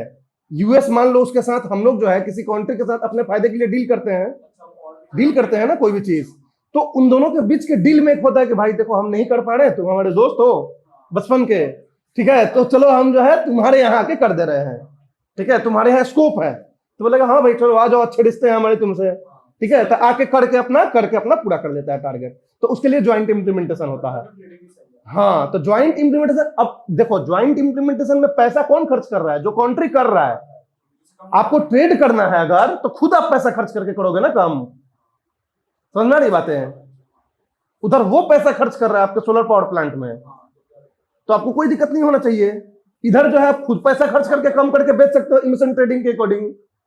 लेकिन आपको नहीं है पैसे की कोई बहुत खास आपको जरूरत है नहीं, हमारे पास बहुत पैसा, हम तो खुद ही लोन दे रहे हैं, 50,000 करोड़ इंडिया को दिए 0.5% इंटरेस्ट रेट पे बुलेट ट्रेन बनाने के लिए, तो उनको इंटरेस्ट नहीं है इमिशन ट्रेडिंग में। ज्वाइंट इम्प्लीमेंटेशन में हेल्प कर दिया दोस्ती के नाम पे यूएस को, तो दैट इज ज्वाइंट इम्प्लीमेंटेशन। समझे बात को? तो ये हो गया आपको 100 टन 100 कार्बन क्रेडिट। अब इसमें जो है खुद से जो कम कर दे, डेवलपिंग को कोई टारगेट नहीं है तो वो कम करके और बेच दे, डेवलप्ड को टारगेट अचीव करने के बाद भी कम करके बेच दे, तो ये सारे इमिशन ट्रेडिंग में आ जाएंगे। अब ये इमिशन ट्रेडिंग आपको कंट्री लेवल पे समझ गए, ये कंपनी लेवल पे भी होता है। जैसे कि मान लो यूएस को 100 टन का टारगेट है, हाँ, तो सारी कंपनियां बांट दिया सारी कंपनियों को कि इतने इतने करोगे, तो वो आपस में कंपनियों में भी ट्रेड हाँ आपस में कंपनियों में भी ट्रेड हो जाएगी। कोई कंपनी को मान लो 5 टन का ही उसको कैप था और उससे भी वो कम करके 4 टन कर दिया, तो 1 टन किसी उस कंपनी को बेच देगा जो ब्रीच कर रहा है टारगेट को, तो आपस में कंपनियों का भी हो जाएगा। इंडिया में भी ऐसा ही है। इंडिया में पैट स्कीम है, राइट? तो पैट स्कीम के अंदर भी यही चीज है कि आप अपना इमिशन जो पिछले साल किए थे इससे कम करो, कम करने के बाद आपका चेक होगा कि कितना कार्बन क्रेडिट आपने कमाया और उसको आप बेच के पैसा कमाओ। परफॉर्म एंड ट्रेड, इंडिया में पैट स्कीम इसी के लिए लाया गया था, कंपनीज को प्रमोट करने के लिए कि क्या कर रहे हो, दुनिया जो है कमा रही है, तुम जो है तुम लोग बैठे हो, कम करो, कमाओ कार्बन क्रेडिट। क्योंकि डेवलपिंग कंट्रीज में कोई टारगेट नहीं है, डेवलपिंग कंट्रीज में ये है कि आपने पिछले साल कितना किया था। हाँ, बोलने के लिए तब तो बोल सकते हो कि हम तो 1000 करना चाहते थे जी, हम 100 ही किए हैं, तो इसलिए 900 क्रेडिट दे दो, तो इस बेसिस पे तो नहीं अलाउ करेगा ना वर्ल्ड। आपको पिछले साल आपने कितना किया था इस पे करेगा। समझ में आ रही बात है? तो दिस इज इमिशन ट्रेडिंग। तो इमिशन ट्रेडिंग कंपनी लेवल पे भी होता है, कंट्री लेवल पे भी होता है। तो एक्चुअली देखोगे तो ये सब मिलता जुलता ही है। समझ में आ रही बातें? बस इसमें यह है कि हाँ ज्वाइंट इंप्लीमेंटेशन में एक दूसरे का इन्वेस्ट कर रहा है, क्लीन डेवलपमेंट में डेवलपिंग यहाँ डेवलप्ड कर रहा है, और ये जो है सबके लिए है। ये कार्बन क्रेडिट में इसको हम मापते हैं। कार्बन क्रेडिट भी होता है 1 metric ton of CO2। Metric ton और टन सेम चीज होता है, अलग अलग नहीं होता है, बट ये है कि यूएस में उसको मेट्रिक टन बोलते हैं, क्योंकि यूएस में टन का मतलब कुछ और होता है, थोड़ा सा डिफरेंस होता है। तो यूएस जो होता है ना, जो इंटरनेशनल स्टैंडर्ड यूनिट का जो टन होता है ना, उसी को यूएस मेट्रिक टन बोलता है, राइट? 1000 kg के बराबर होता है 1 मेट्रिक टन या टन। समझ में आ रही बात है? तो ये हो गया आपका मार्केट मैकेनिज्म। तो that is all about the Kyoto protocol. Kyoto protocol में देखो क्वेश्चन से, वैसे तो क्योटो प्रोटोकॉल का खत्म हो गया पीरियड 2020 में, ठीक है, लेकिन फिर भी ये one of the most important रहा है और सबसे ज्यादा कॉम्प्लिकेटेड, सबसे ज्यादा जो है इसके बारे में आपको क्वेश्चंस पूछे गए हैं आज तक। तो इसलिए क्योटो प्रोटोकॉल थोड़ा डिटेल में मैंने बता दिया। तो आप पांचों इसके पिलर समझ गए, टारगेट, बाइंडिंग, 3 लेवल में जो कंट्रीज को बांटे गए हैं, ठीक। पहला पीरियड जो क्योटो प्रोटोकॉल का था वो 2007 से 2012 था, राइट? 2008 से, ठीक है। 2005 में ये फोर्स में आया, 1997 में ये साइन किया गया, लेकिन साइन करने के बाद जो क्या था कि इसमें डेवलप्ड कंट्रीज बहुत ज्यादा दिक्कत करते थे, हम नहीं करेंगे, ये प्रॉब्लम है, वो प्रॉब्लम है। तो डेवलपिंग कंट्रीज करते थे कि हम कैसे करेंगे, आप यहां नहीं करेंगे तो हम वहां नहीं करेंगे। बहुत टसल होता था डेवलपिंग में क्योटो प्रोटोकॉल पे, और टसल होते होते रोग आके डेवलप्ड कंट्रीज ने 2008 में माने। यूरोपियन कंट्रीज जनरली मान जाते हैं, यूएस जल्दी नहीं मानते इन सब चीजों के लिए, राइट? हाँ, पूरी तरह से वो कैपिटलिस्ट है। तो इससे 2008 में ये आया, 2012 में ये कंप्लीट हुआ पहला। फिर 2012 से जो है बोला गया कि अब 2020 तक क्योटो 2 साइन करो सब लोग। क्योटो 1 और क्योटो 2 दो भागों में था। फिर क्योटो 2 आया। अब क्योटो 2 जब आया, क्योटो 2 जब चल रहा था तो देखा गया कि क्योटो 2 में बहुत कम लोग इंटरेस्टेड अब हो रहे हैं, बहुत सारे कंट्रीज अब छोड़ रहे हैं क्योटो 2 को, बहुत सारी दिक्कत आ रही है इंटरनेशनल लेवल पे। क्योटो 1 क्योटो 2 के भी से जब कंट्रीज जो थे, क्योंकि 2008 में ग्लोबल क्राइसिस आ चुका था, तो ग्लोबल क्राइसिस आने के बाद बहुत सारे कंट्रीज जो है डेवलप्ड कंट्रीज घाटे में जाने लगे। तो now they are not very interested in contributing to the developing countries. ये सारी चीजें जो है उनको दिक्कत होने लगी इन सब चीजों से। तो इसके बाद जो है यही देखते हुए 2015 में फिर से यही यूएनएफसीसी के प्लेटफॉर्म पे पेरिस में एक एग्रीमेंट हुआ कि क्योटो 2 के कंप्लीट होने के बाद क्या, उसके बाद क्या करेंगे, क्योटो 3 आएगा या कुछ और आएगा। क्योटो 3 के लिए तो कोई रेडी ही नहीं था। क्योटो 3 में अब ये होता कि सारे डेवलप्ड कंट्री चले जाते कि आप ही लोग क्योटो प्रोटोकॉल के मेंबर आ जाओ, केवल नॉन एनेक्स कंट्रीज रह जाता। तो इसलिए डेवलपिंग कंट्रीज भी थोड़ा सा रिलैक्स हुए कि ठीक है भाई चलो अब कुछ और एग्रीमेंट करते हैं, क्योंकि वो लोग भी काफी सालों से पैसा कमाए हैं। डेवलप्ड यही चीजें बार बार पॉइंट आउट करता है यूएस, इतना पैसा दे चुके हैं इन सबको, इतना पैसा दे चुके हैं और कुछ कम नहीं कर रहे हैं। और अगर इमिशन में देखोगे तो चलो पहला कौन है? चाइना। कौन है? डेवलपिंग कंट्रीज है। सबसे ज्यादा अभी प्रेजेंटली इमिशन कर रहा है और पैसा भी कमा रहा है। दूसरा तो चलो यूएस हो गया, तीसरा कौन है? इंडिया, ठीक। तो अब वो लोग पॉइंट आउट करने लगे कि चलो पास्ट तो आप लोगों ने बहुत दिन गिनवा दिया कि इंडस्ट्रियल रिवॉल्यूशन किसके है, आज आप लोग ही तो सबसे ज्यादा कर रहे हो, तो कितने दिन तक ये चलेगा?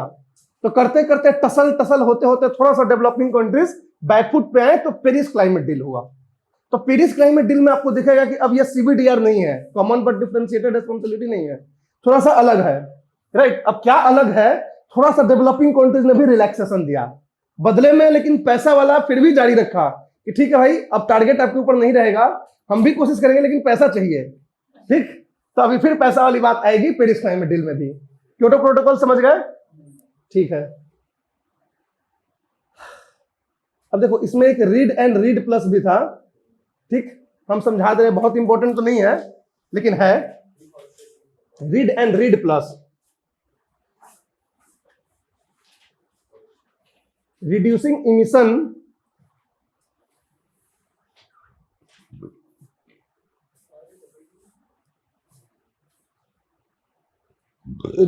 Emission for deforestation in developing countries. Read का मतलब होता है, रीड और रीड प्लस जो था ये बेसिकली था डिफॉरेस्टेशन को रोकने के लिए।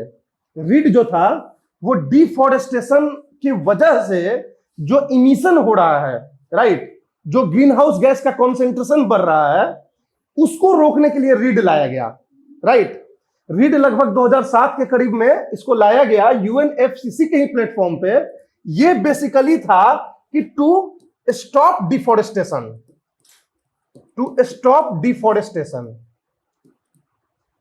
डिफॉरेस्टेशन को रोकने के लिए। और डिफॉरेस्टेशन ज्यादातर कहां होता था, तो डेवलपिंग कंट्रीज में होता था। क्यों डेवलपिंग कंट्रीज में होता था, पॉपुलेशन एक्सप्लोजन की वजह से उनको अर्बनाइजेशन चाहिए, उनको एग्रीकल्चरल लैंड चाहिए, तो उसके लिए क्या करते थे, फॉरेस्ट काटते थे। तो फॉरेस्ट क्या होता है, एक तरह का कार्बन सिंक है फॉरेस्ट। तो अगर फॉरेस्ट कवर कम होगा तो जो concentration of greenhouse gas होगा, CO2 होगा, बढ़ेगा। तो अब तक जो है हम लोग ये सोचते थे कि इमिशन को रोकें, लेकिन साथ साथ अब धीरे धीरे ये रियलाइजेशन हुआ कि इमिशन रोकना केवल जरूरी नहीं है, कार्बन सिंक को भी बचाना जरूरी है। तो कार्बन सिंक को बचाने के लिए डिफॉरेस्टेशन रोकना जरूरी है। तो डिफॉरेस्टेशन को रोकने के लिए ये रीड लाया गया, ठीक है।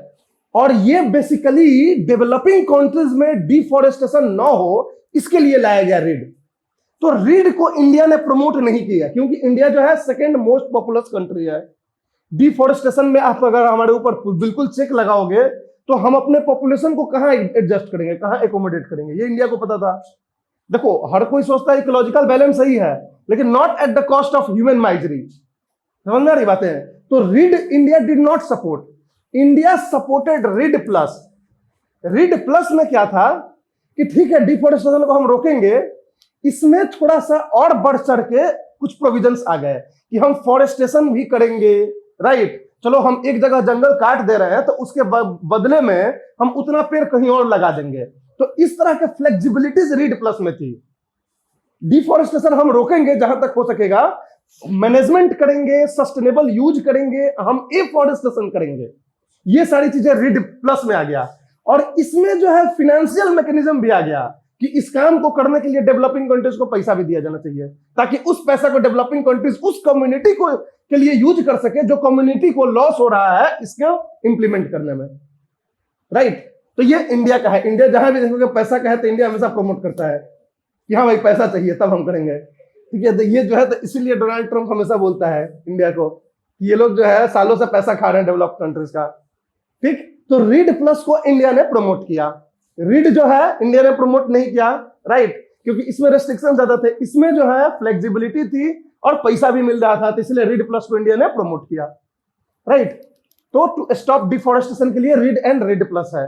ये अभी भी निगोशिएशन में है, पूरी तरह से अभी ये इंप्लीमेंट नहीं हुआ है, अभी भी इस पर टगफ चल रही है, बातें चल रही है, इसलिए ये अभी बहुत ज्यादा पूछने के चांसेस इसके कम है। लेकिन अगर पूछ दे कि रीड और रीड प्लस रिलेटेड टू क्या है, ये जरूर पूछ सकता है। तो डिफॉरेस्टेशन एंड फॉरेस्ट से रिलेटेड है, हमेशा याद रखना, समझे, कोई दिक्कत। और ये यूएनएफसीसी के प्लेटफॉर्म पे आया था, ये भी याद रखना, United Nation framework convention on climate change का ही ये पार्ट है। समझ में आ रही है बातें। ये कोई प्रोटोकॉल लीगली बाइंडिंग ये सब नहीं है, ओके। चलो नेक्स्ट आते हैं पेरिस क्लाइमेट एग्रीमेंट ऑफ 2015। क्या पूछो, पेरिस क्लाइमेट एग्रीमेंट ऑफ 2015। कहानी तो जान चुके हो, क्योटो से त्रस्त हो चुके थे डेवलप्ड कंट्रीज, अब अगला क्योटो हो नहीं सकता था, ये डेवलपिंग कंट्रीज भी समझ गए थे, तो कुछ ना कुछ इनको भी रिलैक्स दे रहा था डेवलप्ड कंट्रीज को, तो उसके लिए पेरिस क्लाइमेट एग्रीमेंट 2015 हुआ। इसके बारे में 3-4 चीजें समझना है आपको। सबसे पहला, सीबीडीआर जो था वो चेंज होकर किसमें बन गया, आईएनडीसी में।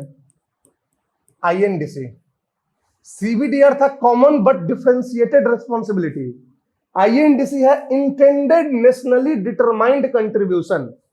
Intended nationally determined contribution, intended nationally determined contribution, ये क्या होता है? अब यहां पे हर कंट्री को कोई बाइंडिंग टारगेट्स नहीं होंगे, हर कोई खुद से डिक्लेयर करेगा अपने इंटेंशन से, अपने नेशनली डिटरमाइंड होगा, डिटरमाइन करेगा कि हम कितना इमिशन कट करेंगे और कैसे करेंगे, किस फॉर्म में करेंगे।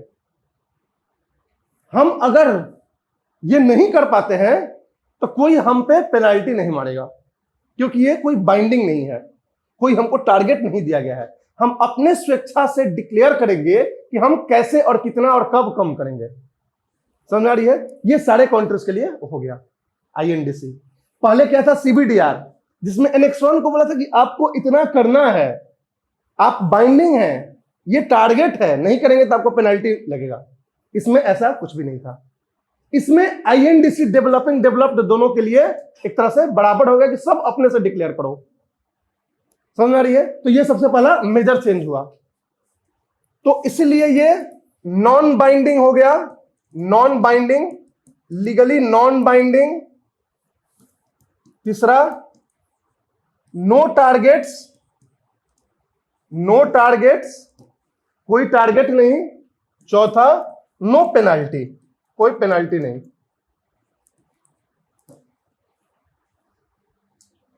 समझे? लेकिन एक चीज इसमें इंपॉर्टेंट था, पैसा।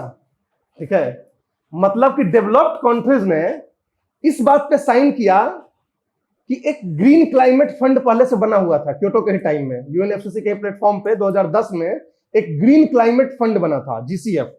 ग्रीन क्लाइमेट फंड था जो डेवलप्ड कंट्रीज जो है उसमें पैसा इकट्ठा करेंगे और उसी पैसे से डेवलपिंग कंट्रीज को हेल्प किया जाएगा जब वो इमिशन कट करेंगे क्योटो में। तो उसके लिए 2010 में ग्रीन क्लाइमेट फंड बन चुका था। पहली बात याद रखना कि पेरिस क्लाइमेट एग्रीमेंट कोई क्योटो प्रोटोकॉल का सक्सेसर, माने उसका अगला नहीं था। क्योटो प्रोटोकॉल खत्म हो गया, ये एक अलग एग्रीमेंट हो गया। जैसे क्योटो 1 का क्योटो 2 था, तो दिस इज नॉट क्योटो 3। समझ में आ रही बातें? ये पोस्ट क्योटो एग्रीमेंट है कि क्योटो खत्म हो गया, अब उसके सारे प्रोविजंस खत्म, अब हम कैसे करेंगे 2020 से। ठीक है, तो सीबीडीआर से आईएनडीसी सबसे इंपॉर्टेंट हो गया, non binding, no target, no penalty.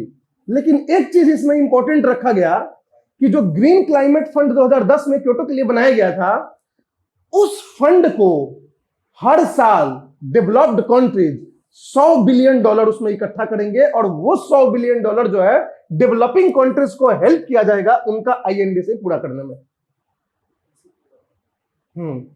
जो डेवलपिंग कंट्रीज हैं उनको अपना कंट्रीब्यूशन अगर वो पूरा करते हैं जो उन्होंने बोला है, तो उसको उसमें हेल्प किया जाएगा उस $100 बिलियन से। और वो $100 बिलियन कौन देगा हर साल? डेवलप्ड कंट्रीज देंगे मिला के। मतलब every year the developing countries will get $100 billion from the developed countries because they are achieving the contribution that they have intended. अगर आप इस तरह के कंट्रीब्यूशंस को आप अचीव कर रहे हैं तो कितना अचीव करें उस बेस में आपको पैसा दिया जाएगा। तो पैसा वाला एक इशू इसमें बनाए रखा गया और इसी की वजह से अमेरिका छोड़ दिया कि हम पैसा नहीं देंगे। ठीक है, अब तो टारगेट भी नहीं थे, लेकिन यूएस ने उसके ऊपर बैकआउट कर लिया साइन करने के बाद भी कि हम पैसा नहीं देंगे। राइट, तो this is the Paris climate. अब पेरिस क्लाइमेट एग्रीमेंट में जब ये सब है तो फिर था क्या किस चीज का पेरिस क्लाइमेट एग्रीमेंट हुआ? तो उसमें कुछ जो है प्रोविजंस लाए गए और वो प्रोविजंस जो है इज जस्ट लाइक अ वेग टारगेट, ग्लोबल टारगेट। वो ग्लोबल टारगेट वेग क्या था कि 21st सेंचुरी के एंड तक हम जो है प्री इंडस्ट्रियल लेवल से 2 डिग्री सेल्सियस ग्लोबल टेम्परेचर के अंदर रखेंगे। मतलब कि global mean temperature pre industrial revolution, मतलब इंडस्ट्रियल रिवोल्यूशन से पहले suppose global temperature 15 degree Celsius था, एनुअल ग्लोबल टेम्परेचर अगर 15 डिग्री सेल्सियस था इंडस्ट्रियल रिवोल्यूशन से पहले, तो 21वीं शताब्दी 21st सेंचुरी के एंड तक हम 17 डिग्री सेल्सियस से ज्यादा नहीं बढ़ने देंगे। It should be lesser than 70 degree Celsius if it is 15 degree Celsius. यानी कि 2 डिग्री सेल्सियस, 15-17 मत याद रखो, प्री इंडस्ट्रियल रिवोल्यूशन से ग्लोबल टेम्परेचर 2 डिग्री सेल्सियस के अंदर हमें कैप करके रखना है 21st सेंचुरी के एंड तक। समझ आ रही बातें? और उसमें एक और नोट डाल दिया गया कि अगर पॉसिबल हो तो 1.5 डिग्री सेल्सियस के ही अंदर हम रखें, राइट। लेकिन जो इन्वायरमेंटलिस्ट हैं उनका कहना है कि प्रेजेंट अगर कंडीशन रहा तो ये कम से कम 6-7 डिग्री सेल्सियस ऊपर जाएगा, और आप कितना भी कर लो 4 डिग्री सेल्सियस तो जाएगा ही। जो प्रेजेंट कंडीशन है, जो रवैया है डेवलप्ड और डेवलपिंग कंट्रीज का इस पेरिस क्लाइमेट एग्रीमेंट को लेके, तो 4 डिग्री सेल्सियस तो जाना ही जाना है। लेकिन हम लोग का कितना एम्बिशियस टारगेट है, ग्लोबल 2 डिग्री सेल्सियस के अंदर रखना है और कोशिश करना है कि 1.5 के अंदर रखें। That is the 2 provisions under the Paris climate agreement. समझ आ रही बात है? ये हमारा पेरिस क्लाइमेट एग्रीमेंट का ग्लोबल टारगेट है। ग्लोबल टारगेट हमने बनाया है, किसी को इंडिविजुअल टारगेट हमने नहीं दिया है। सब लोग अपने अकॉर्डिंग टारगेट सोच ले कैसे क्या करना है। ग्लोबली हमने कमिट किया है कि प्री इंडस्ट्रियल रिवोल्यूशन से ज्यादा 2 डिग्री सेल्सियस टेम्परेचर तक हम उसको ये करेंगे, कैप करेंगे। अभी लगभग हम 0.8 डिग्री सेल्सियस टेम्परेचर बढ़ा चुके हैं प्री इंडस्ट्रियल रिवोल्यूशन से, तो अब हमारे पास 1.2 डिग्री सेल्सियस का ही केवल बढ़ने का ये है, स्कोप है।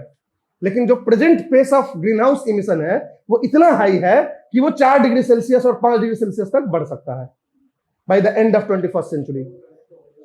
कंट्रोल करें और अच्छे से करें तो भले ही हो सकता है, लेकिन still according to environmentalist such kind of control cannot be expected in the present set of geopolitics, और जो भी बोल सकते हो पॉलिटिकल, जो इंटरनेशनल पॉलिटिकल जो एरिना है। जिस तरीके से अब जैसे यूएस है, यूएस बैकआउट हो गया, हम नहीं करेंगे। $100 बिलियन का कसम खाए, पता ही नहीं चलेगा कि पैसा कहां से आएगा, कौन देगा नहीं मालूम है, राइट। तो अभी $100 बिलियन जो है इकट्ठा करने की बात हो रही है, वो इकट्ठा हो नहीं पा रहा है। 4 साल हो गए, अभी $100 बिलियन इकट्ठा नहीं हुआ। हर साल आप 100 बिलियन की बात कर रहे हो इकट्ठा करने के लिए। तो ये सारी चीजें जो टारगेट्स और जो चीज प्रोविजंस है वो अनरियलिस्टिक ज्यादा लग रहे हैं। ये पेरिस क्लाइमेट एग्रीमेंट का ये है, और कोई बाइंडिंग नहीं है, कोई टारगेट नहीं है, कोई पेनल्टी नहीं है, तो और कोई नहीं करेगा। आईएनडीसी बोलने के लिए तो सब कोई बोल देता है हम ये कर देंगे वो कर देंगे। इंडिया ने भी लंबा लंबा अपना आईएनडीसी दिया है, अब देखना है कि क्या पूरा करता है क्या नहीं करता है। 2030 तक का अपना टारगेट दिया है कि हम 2030 तक ये कर लेंगे, राइट। तो ये हमारा पेरिस क्लाइमेट एग्रीमेंट का ये स्टेटस है। समझ में आ रही है पेरिस क्लाइमेट एग्रीमेंट? तो पेरिस क्लाइमेट एग्रीमेंट में सबसे पहले आपको बोलना है कि क्या प्रोविजंस है इसके। प्री इंडस्ट्रियल रिवोल्यूशन के 2 डिग्री सेल्सियस तक हम मैक्सिमम बढ़ाएंगे, उससे ज्यादा नहीं बढ़ाएंगे, और अगर पॉसिबल होगा तो 1.5 तक ही कैप रखेंगे। कोई इसमें बाइंडिंग नहीं है, नॉन बाइंडिंग है, नो टारगेट नो पेनल्टी। कोई NX1 NX2 NX3 कंट्रीज नहीं है, केवल ये है कि डेवलप्ड कंट्रीज जो है $100 बिलियन पैसा इकट्ठा करेंगे, और वो जो है डेवलपिंग कंट्रीज को दिया जाएगा ताकि वो अपना कर सके CBDR से INDC। That is all about the Paris climate agreement. अब इसमें एक चीज आपको बस याद रखना है, इंडिया का INDC, nationally determined contribution of India, कई जगह आपको नेशनली डिटरमाइंड कंट्रीब्यूशन भी बोला जाता है, इंटेंडेड को लिख के इंटेंडेड NDC भी कई जगह लिखा होता है, या INDC भी लिखा होता है। पेरिस क्लाइमेट एग्रीमेंट रेटिफाई करने के तुरंत बाद इंडिया ने अपना डिक्लेयर किया कि हम क्या करेंगे कम करने के लिए। 3 बातें इंडिया ने अपना डिक्लेयर किया। पहला इसने क्या डिक्लेयर किया,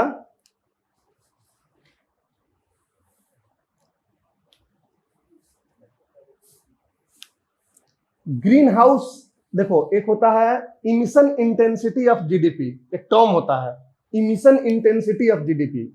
ये इमिशन इंटेंसिटी ऑफ जीडीपी क्या होता है?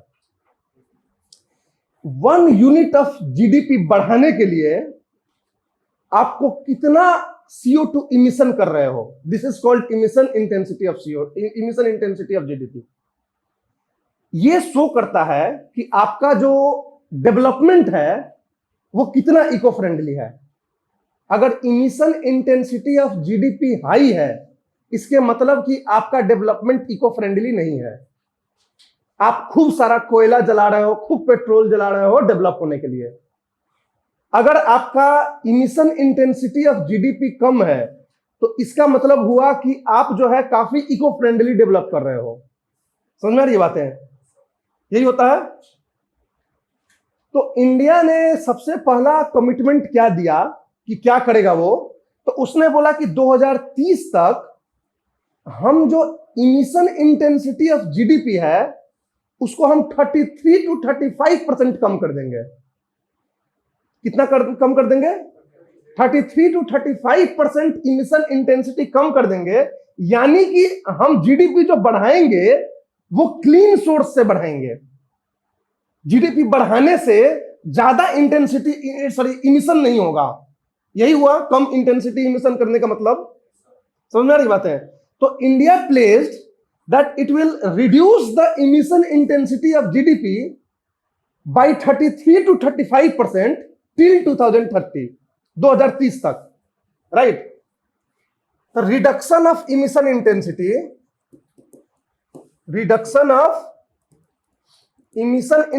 of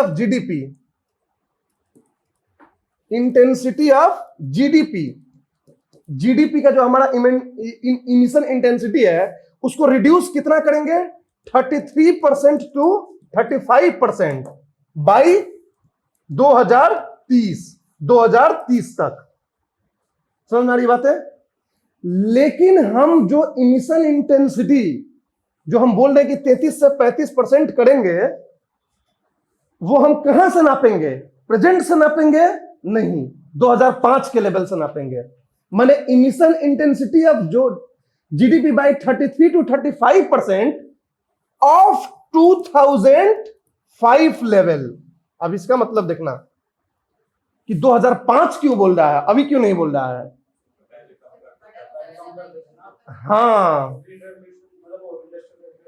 हाँ, मान लो कि 2005 में इंडिया जो है 1 यूनिट ऑफ जीडीपी को बढ़ाने के लिए 100 टन CO2 ये करता था, रिलीज करता था, इमिट करता था।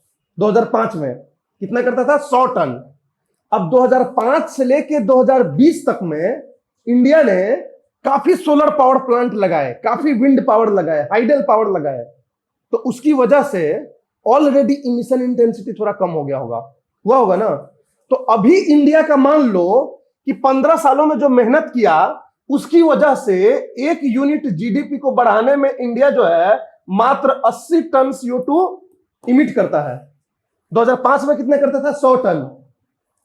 अब ये सोचो कि अगर हम 2005 का लेवल लेते हैं तो हमको कितना घटाना होगा?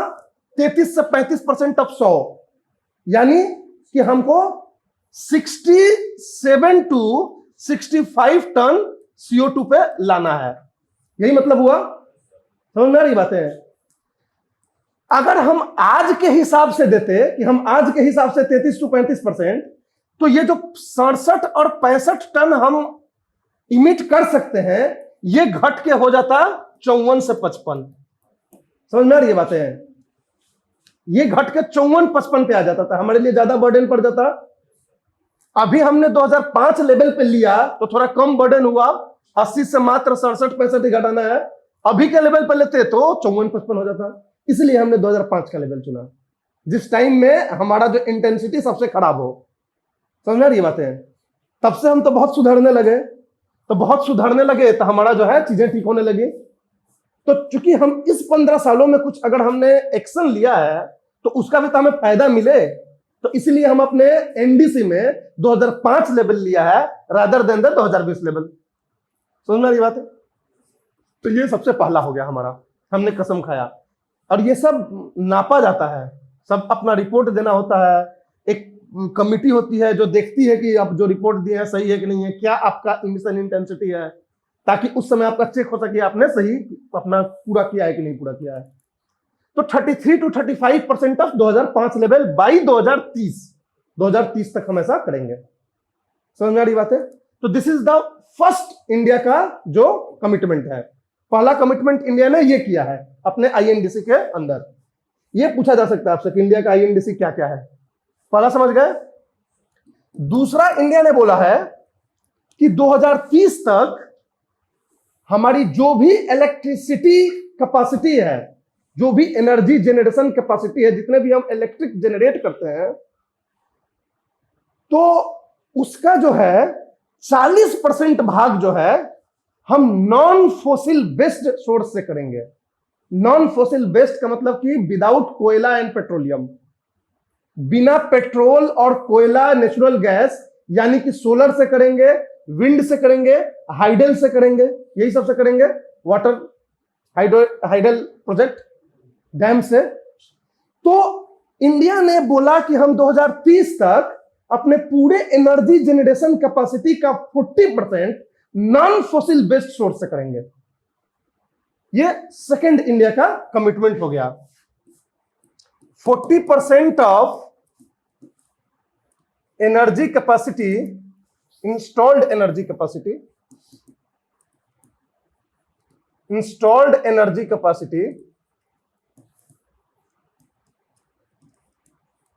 would be non-fossil based, 40% non fossil based जो है होगा। कोई दिक्कत? अभी लगभग 30-32 है, राइट। मैंने 2015 में 30 था, अब मान लो 32-34 हो गया होगा। तो अभी जो है 40% जो है हमको इसको लेके जाना है 2030 तक। ये हमारा सेकंड कमिटमेंट है। कोई दिक्कत? और तीसरा कमिटमेंट हमने क्या दिया है कि हम अपना फॉरेस्ट कवर बढ़ाएंगे, और फॉरेस्ट कवर इतना बढ़ाएंगे कि जो हमारा नया फॉरेस्ट कवर होगा, जो बढ़ा हुआ, वो 2.5 से 3 बिलियन टन CO2 को सिंक करेगा। हर फॉरेस्ट कवर का एक लेवल होता है कि वो इतना CO2 जो है सिंक कर रहा है, ले रहा है क्लाइमेट से, इन्वायरमेंट से, इसको अटैच कर रहा है, सिक्वेस्ट कर रहा है। तो अब हम इतना फॉरेस्ट कवर बढ़ाएंगे कि 2.5 से 3 billion ton of CO2 sink होगा हमारे फॉरेस्ट कवर से, राइट। तो ये तीन जो है हमारा nationally determined contribution of India है, जो इंडिया ने डिक्लेयर किया है पेरिस क्लाइमेट एग्रीमेंट के प्लेटफॉर्म पे। समझ में आ रही बात है? और ये भी कब तक है? 2030 तक। मतलब तीनों हमारा जो टारगेट है वो 2030 तक है। कोई दिक्कत? क्लियर है?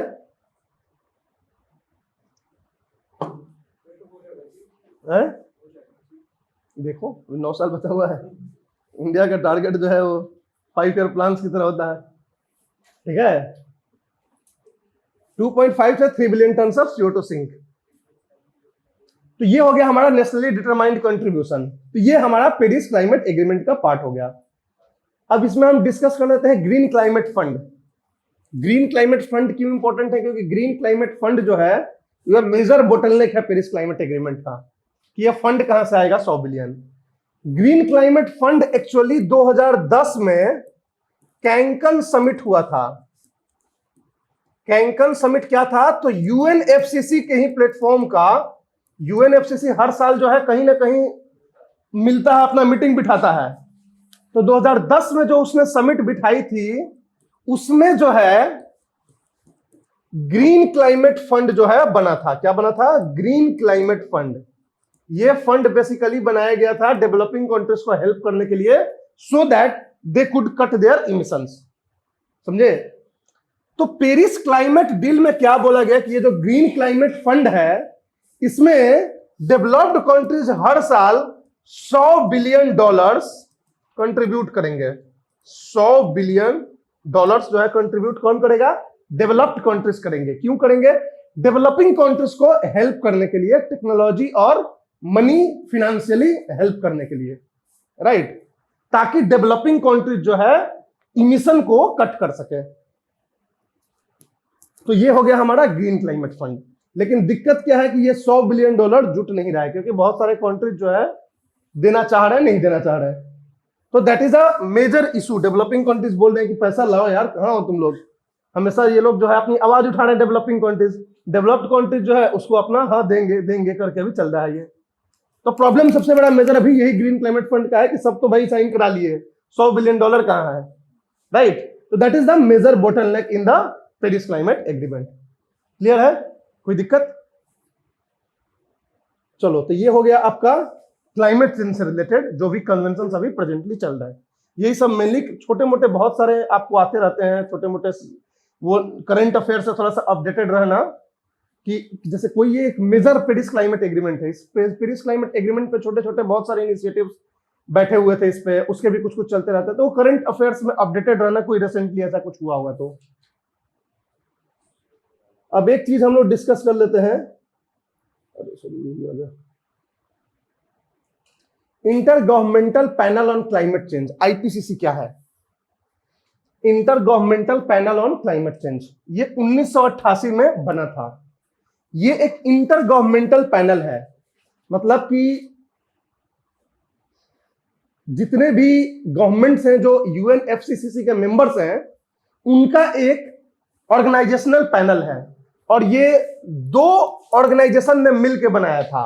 World meteorological organisation WMO is an specialised agency of UNO, United Nations organisation, world meteorological organisation, और यूनाइटेड नेशंस एनवायरनमेंट प्रोग्राम। ये दोनों ने मिलके 1988 में intergovernmental panel on climate change बनाया था। क्या बनाया था? Intergovernmental panel on climate change. ये intergovernmental panel of climate change क्यों बनाया गया था? बेसिकली जो है एक तरह का ये मॉनिटरिंग ये बनाया गया था, क्या बोलते हैं, ऑर्गेनाइजेशन बनाया गया था। बेसिकली इसका काम क्या होता है कि जितने भी रिसर्च होते हैं क्लाइमेट चेंज से रिलेटेड पूरे वर्ल्ड में, उन सारे रिसर्च पेपर्स को ये स्टडी करके और एक कंक्लूजन ड्रॉ करता है, एक ऑथेंटिसिटी प्रोवाइड करता है। आईपीसीसी के बारे में याद रखना कि ये कोई लीगली बाइंडिंग किसी तरह का कुछ नहीं है, मतलब IPCC does not give any legally binding report, या कोई ऐसा नहीं है कि वो जो है किसी तरह से किसी कंट्री को बाध्य करता है कि आप ये नहीं कर रहे हो वो करो, किसी तरह का कोई वेरिफिकेशन करता है, किसी तरह का कुछ नहीं करता है। उसका बस काम है एक रिपोर्ट जनरेट करना, और वो भी रिपोर्ट खुद रिसर्च करके नहीं करता है, वो दूसरे रिसर्चेज को स्टडी करके पूरे वर्ल्ड में जितने भी रिसर्च हो रहे हैं क्लाइमेट चेंज के ऊपर, चाहे वो इंडिविजुअल साइंटिस्ट ने किया हो, किसी एनजीओ ने किया हो, किसी कंट्री ने किया हो, किसी कम्युनिटी ने किया हो, सारे रिपोर्ट्स को वो पढ़ता है, और पढ़ने के बाद उसका एक रिपोर्ट तैयार करके कंक्लूजन ड्रॉ करके एक तरह के ऑथेंटिसिटी को प्रोवाइड करता है। तो ये आईपीसीसी का काम होता है।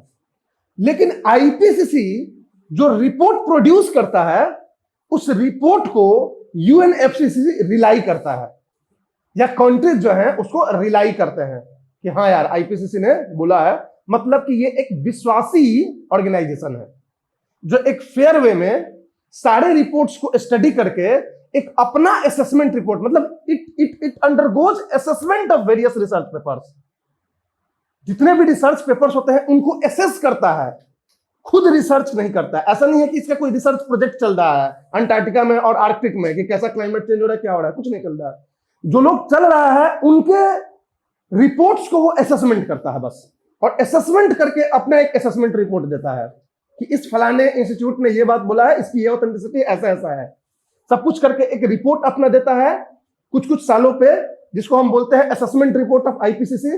और उस असेसमेंट रिपोर्ट पे सारे कंट्रीज जो है अपना प्लानिंग करते हैं, अपना स्ट्रेटजी बनाते हैं। यूएनएफसीसी अपना प्लानिंग करता है, इंटरनेशनल प्लेटफॉर्म पे डिस्कशन होता है, यूएनओ के प्लेटफॉर्म पे डिस्कशन होता है कि कैसे क्या क्लाइमेट चेंज। तो एक तरह से ये क्या करता है, आपको आंखें खोलने वाला एक रिपोर्ट प्रोवाइड करता है। समझ में आ रही है बातें? यही आईपीसीसी का काम है, और कुछ इसका काम नहीं है।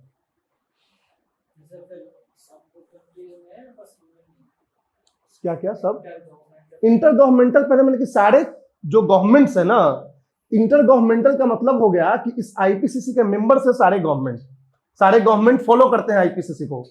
ये कोई प्राइवेट नहीं है बॉडी, ये जो है WMO और UNEP ने मिलकर बनाया था, और ये दोनों UN के पार्ट हैं, स्पेशलाइज्ड एजेंसीज हैं।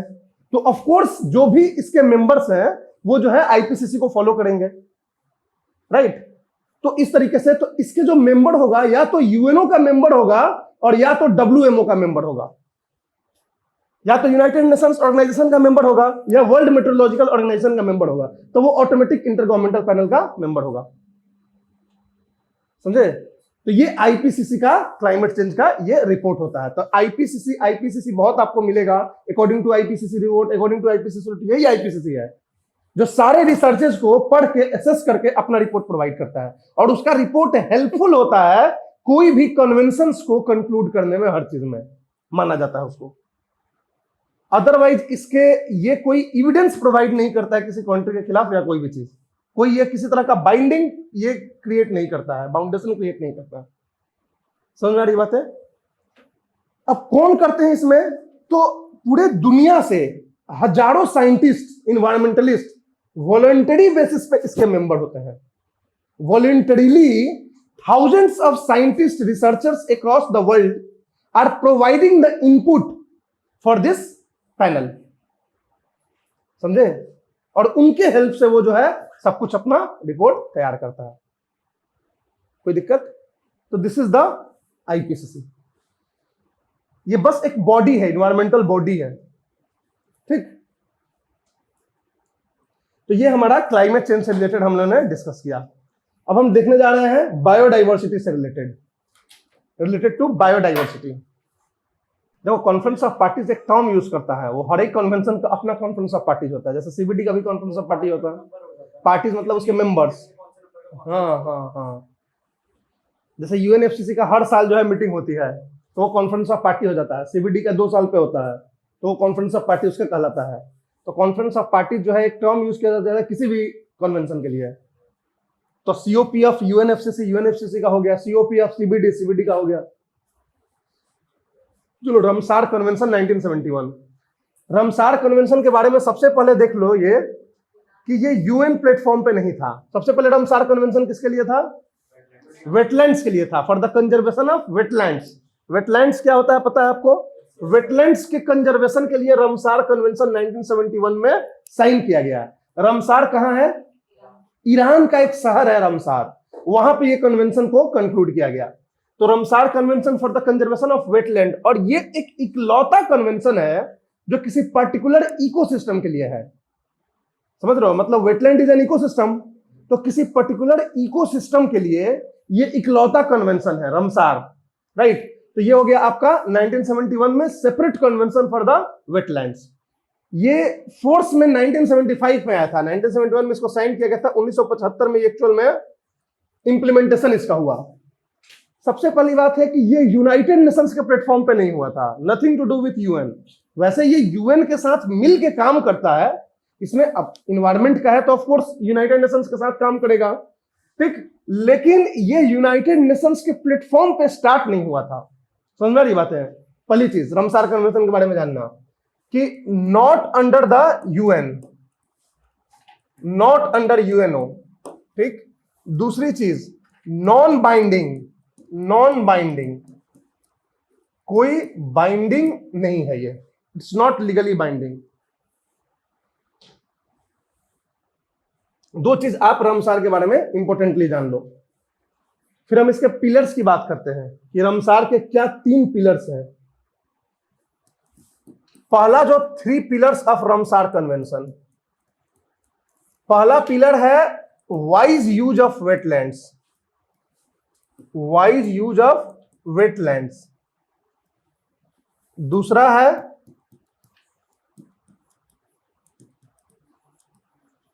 Designation of wetlands under Ramsar list. रमसार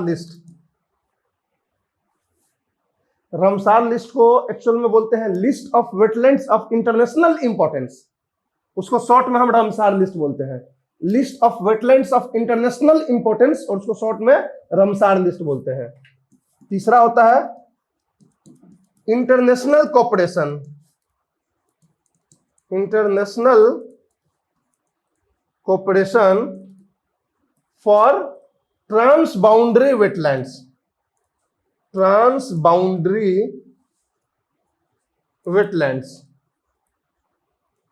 transboundary wetlands, right. 3 pillars होते हैं रामसार कन्वेंशन के। सबसे पहला क्या होगा? वाइज यूज ऑफ वेटलैंड्स, मतलब कि आप वेटलैंड्स का जो भी आपके यहां है उसका वाइज यूज का मतलब होता है कि conservation, use it, sustainable use without degrading it, this is the wise use of wetlands. ठीक, ये कैसे करेंगे? Through national policies, through legislations, through missions, जो भी मैकेनिज्म्स आपके यहां है, legal and non legal mechanisms, उसके थ्रू आप जो है वेटलैंड्स को कंजर्व करेंगे, उसका सस्टेनेबल यूटिलाइजेशन करेंगे। This is the wise use of wetlands, the first pillar. यानी कि आप वेटलैंड्स रामसार कन्वेंशन पे साइन करते हो तो ये 3 चीजों को आपको कमिटमेंट आप देते हो कि ये 3 चीज करोगे आप। Wise use of wetlands, designation of wetlands under Ramsar list, मतलब अपने यहां के कुछ वेटलैंड्स को आप रामसार लिस्ट में ऐड करोगे, यानी कि आप बोलोगे कि ये जो वेटलैंड है वो हमारा वेटलैंड ऑफ इंटरनेशनल इंपॉर्टेंस है। वेटलैंड्स ऑफ इंटरनेशनल इंपॉर्टेंस को हम रामसार लिस्ट बोलते हैं शॉर्ट में, या रामसार साइट्स भी बोलते हैं इंडिया में। रामसार लिस्ट या रामसार साइट्स, जो भी रामसार लिस्ट के अंदर जो भी साइट्स होते हैं हमारे यहाँ, वेटलैंड्स जो रामसार लिस्ट में होते हैं उनको हम रामसार साइट्स बोलते हैं। एक इंटरनेशनल लिस्ट बनता है जिसमें सारे कंट्रीज अपने स्वेच्छा से डेसिग्नेट करते हैं कि हमारे यहाँ का ये वेटलैंड जो है हम जो है रामसार लिस्ट में डालते हैं, ये वेटलैंड्स को हम रामसार लिस्ट में डालते हैं। तो रामसार लिस्ट में डालने का मतलब कि आप ये डिक्लेयर कर रहे हैं कि this wetland is the wetland of international importance, so I will do everything to conserve this wetland. एक तरह से आप मोरल ऑब्लिगेशन अपने ऊपर रखते हैं कि आप कंजर्व करेंगे इसको। समझ में आ रही बात है? International cooperation for transboundary wetlands, international cooperation for transboundary wetlands का मतलब होता है कि कुछ ऐसे वेटलैंड्स होंगे जो 2 कंट्रीज शेयर कर रहे हैं, राइट। जैसे रन ऑफ कच्छ में है, ठीक है। बेस्ट एग्जांपल आपका जो है लद्दाख में जो लेक है पैंगोंग लेक, वो चाइना भी है इंडिया भी है, ठीक है। तो इस तरह के जो वेटलैंड्स हैं जो 2 कंट्रीज शेयर कर रहे हैं, तो ऐसे वेटलैंड्स के लिए इंटरनेशनल कोऑपरेशन, मतलब जो भी सिग्नेटरी कंट्रीज होंगे वो एक दूसरे से कोऑपरेट करेंगे इस वेटलैंड्स को बचाने के लिए। समझ में आ रही बात है? तो ये हो गया आपका 3 पिलर्स। अब जब भी आप कोई कंट्री साइन करता है, जब भी साइन करता है किसी भी इस कन्वेंशन को, रामसार कन्वेंशन को, तो कम से कम अपने यहां का एक वेटलैंड को उसको डेसिग्नेट करना पड़ता है रामसार लिस्ट में। जो भी नया कंट्री साइन करेगा अपने यहां का एक वेटलैंड जो है टोकन मनी काइंड ऑफ वो डालेगा कि हाँ भाई हमारा ये रामसार लिस्ट में रहेगा, हम कसम खाते हैं कि इसको जो हम कंजर्व करेंगे। उसके बाद टाइम टू टाइम जो है अपने अकॉर्डिंग आप उसको रामसार लिस्ट में ऐड करते जाओ। आप भेजोगे उधर से वो एक्सेप्ट करके आपको ये बोलेगा। और कोई भी वेटलैंड आपके यहाँ रामसार लिस्ट में चला जाता है तो इसका मतलब ये नहीं है कि आपका अधिकार उस पर से कम हो जाता है। किसी तरह का आपका सोवरेनिटी या किसी तरह का आपका अधिकार, ऑथोरिटी आपके वेटलैंड या आपके लैंड पे नहीं जा रहा है रामसार कन्वेंशन में डेसिग्नेट करने से। इसका सिर्फ 2 मतलब होता है। एक तो कि उस वेटलैंड का इंटरनेशनल रिकॉग्निशन हो गया, इंटरनेशनल लेवल पे वो रिकॉग्नाइज हो गया कि ये वेटलैंड रामसार लिस्ट के अंदर आता है, ये एक रामसार साइट है। और दूसरा कि आपके ऊपर एक मोरल ऑब्लिगेशन आ गया उसको बचाने के लिए। समझ में आ रही है? मोरल ऑब्लिगेशन आ गया और वो इंटरनेशनल रिकॉग्निशन मिल गया। इसके अलावा और कोई तीसरा मतलब नहीं होता है। तो ये होता है रामसार लिस्ट। समझ में आ रही है बातें? तो रामसार के ये 3 पिलर्स होते हैं, ठीक। इंडिया भी साइन कर चुका है, रेटिफाई कर चुका है रामसार कन्वेंशन को, ठीक। अब इसमें 2-3 चीजें आपको देखनी है। पहली बात कि इंडिया ने अब तक अपने 42 वेटलैंड्स को रामसार के अंदर डाल चुका है। 42 वेटलैंड्स इंडिया में रामसार लिस्ट में है। रिसेंटली जो है दिसंबर में इंडिया ने जो है वेटलैंड ऐड किया और उसके थ्रू 42 वेटलैंड्स प्रेजेंटली इंडिया के रामसार लिस्ट के अंदर हैं। सबसे ज्यादा रामसार साइट्स जो है इंडिया में वो उत्तर प्रदेश में है। सबसे ज्यादा जो वेटलैंड्स हैं, जो रामसार वेटलैंड्स पूरे इंडिया में स्टेट वाइज, वो यूपी में है, जो रामसार वेटलैंड्स के अंदर आते हैं। समझ में आ रही बात है? अब इसमें एक चीज आपको ध्यान रखना है, मॉन्ट्रियक्स रिकॉर्ड क्या होता है। मॉन्ट्रियक्स रिकॉर्ड,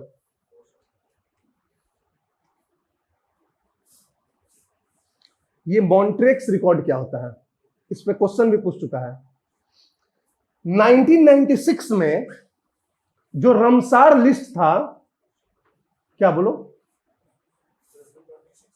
यार, बहुत पुराना है वो हमको लग रहा है कि 2-3 साल पुराना ये है। कब का रिवाइज है?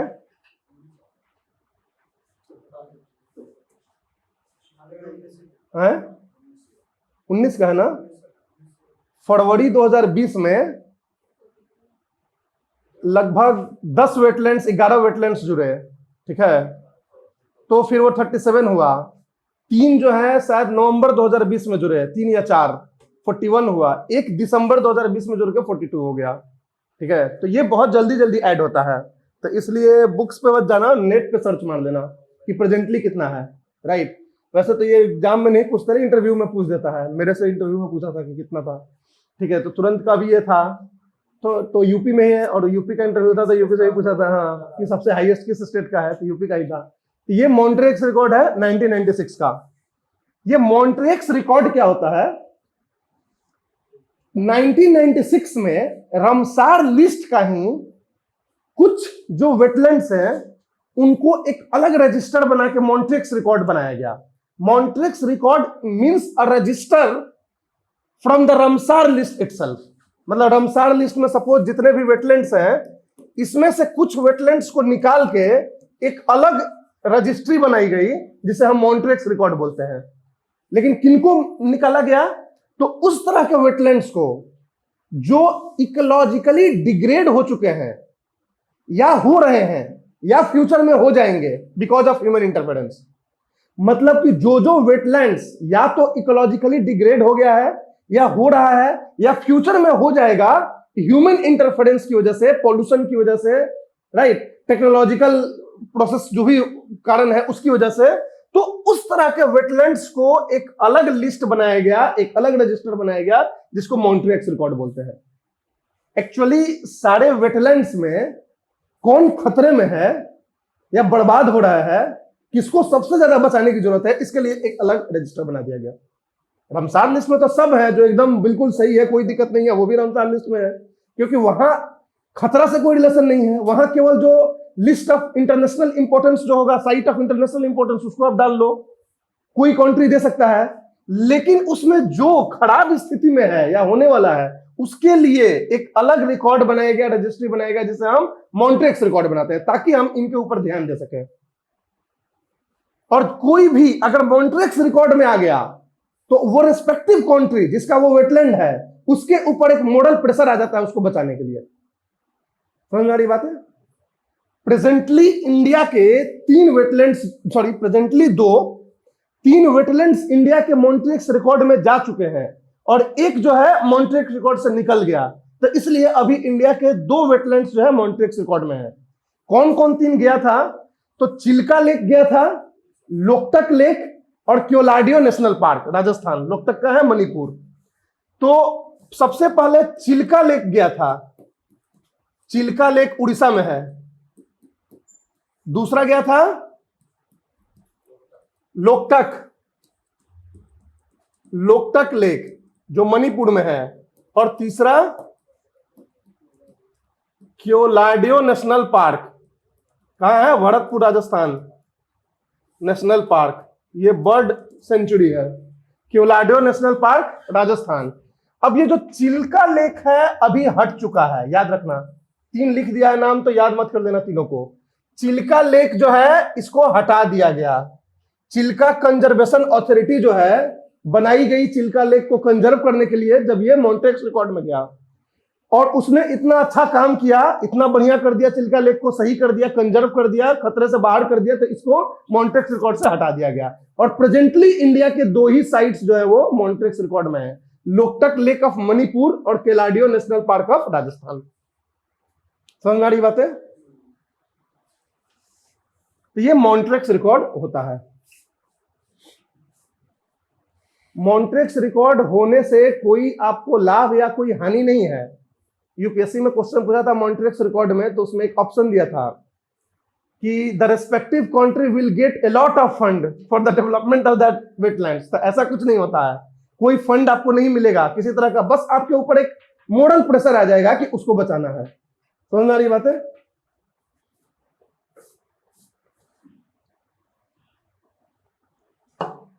किसी तरह की पेनाल्टी भी आपको नहीं दिया जाता है कि मॉन्ट्रेक्स रिकॉर्ड में चला गया तो आप अब ये नहीं कर सकते, वो नहीं कर सकते हैं।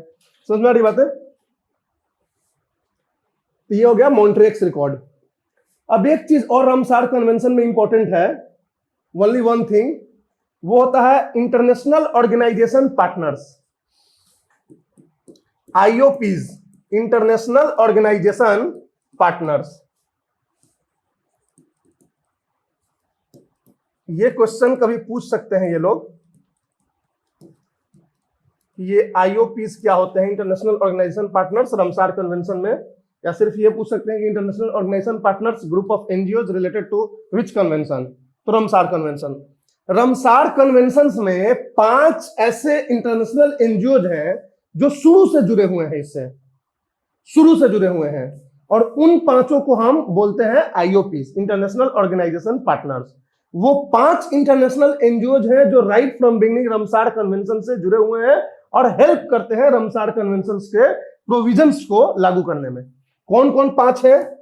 तो सबसे पहले होगा bird life international, bird life international, bird life international. दूसरा है दी वेटलैंड्स इंटरनेशनल। ये सब एनजीओज हैं, इंटरनेशनल एनजीओज, इंटरनेशनल, इंटरनेशनल इससे लगा है कि ये लोग इंटरनेशनल एनजीओज हैं।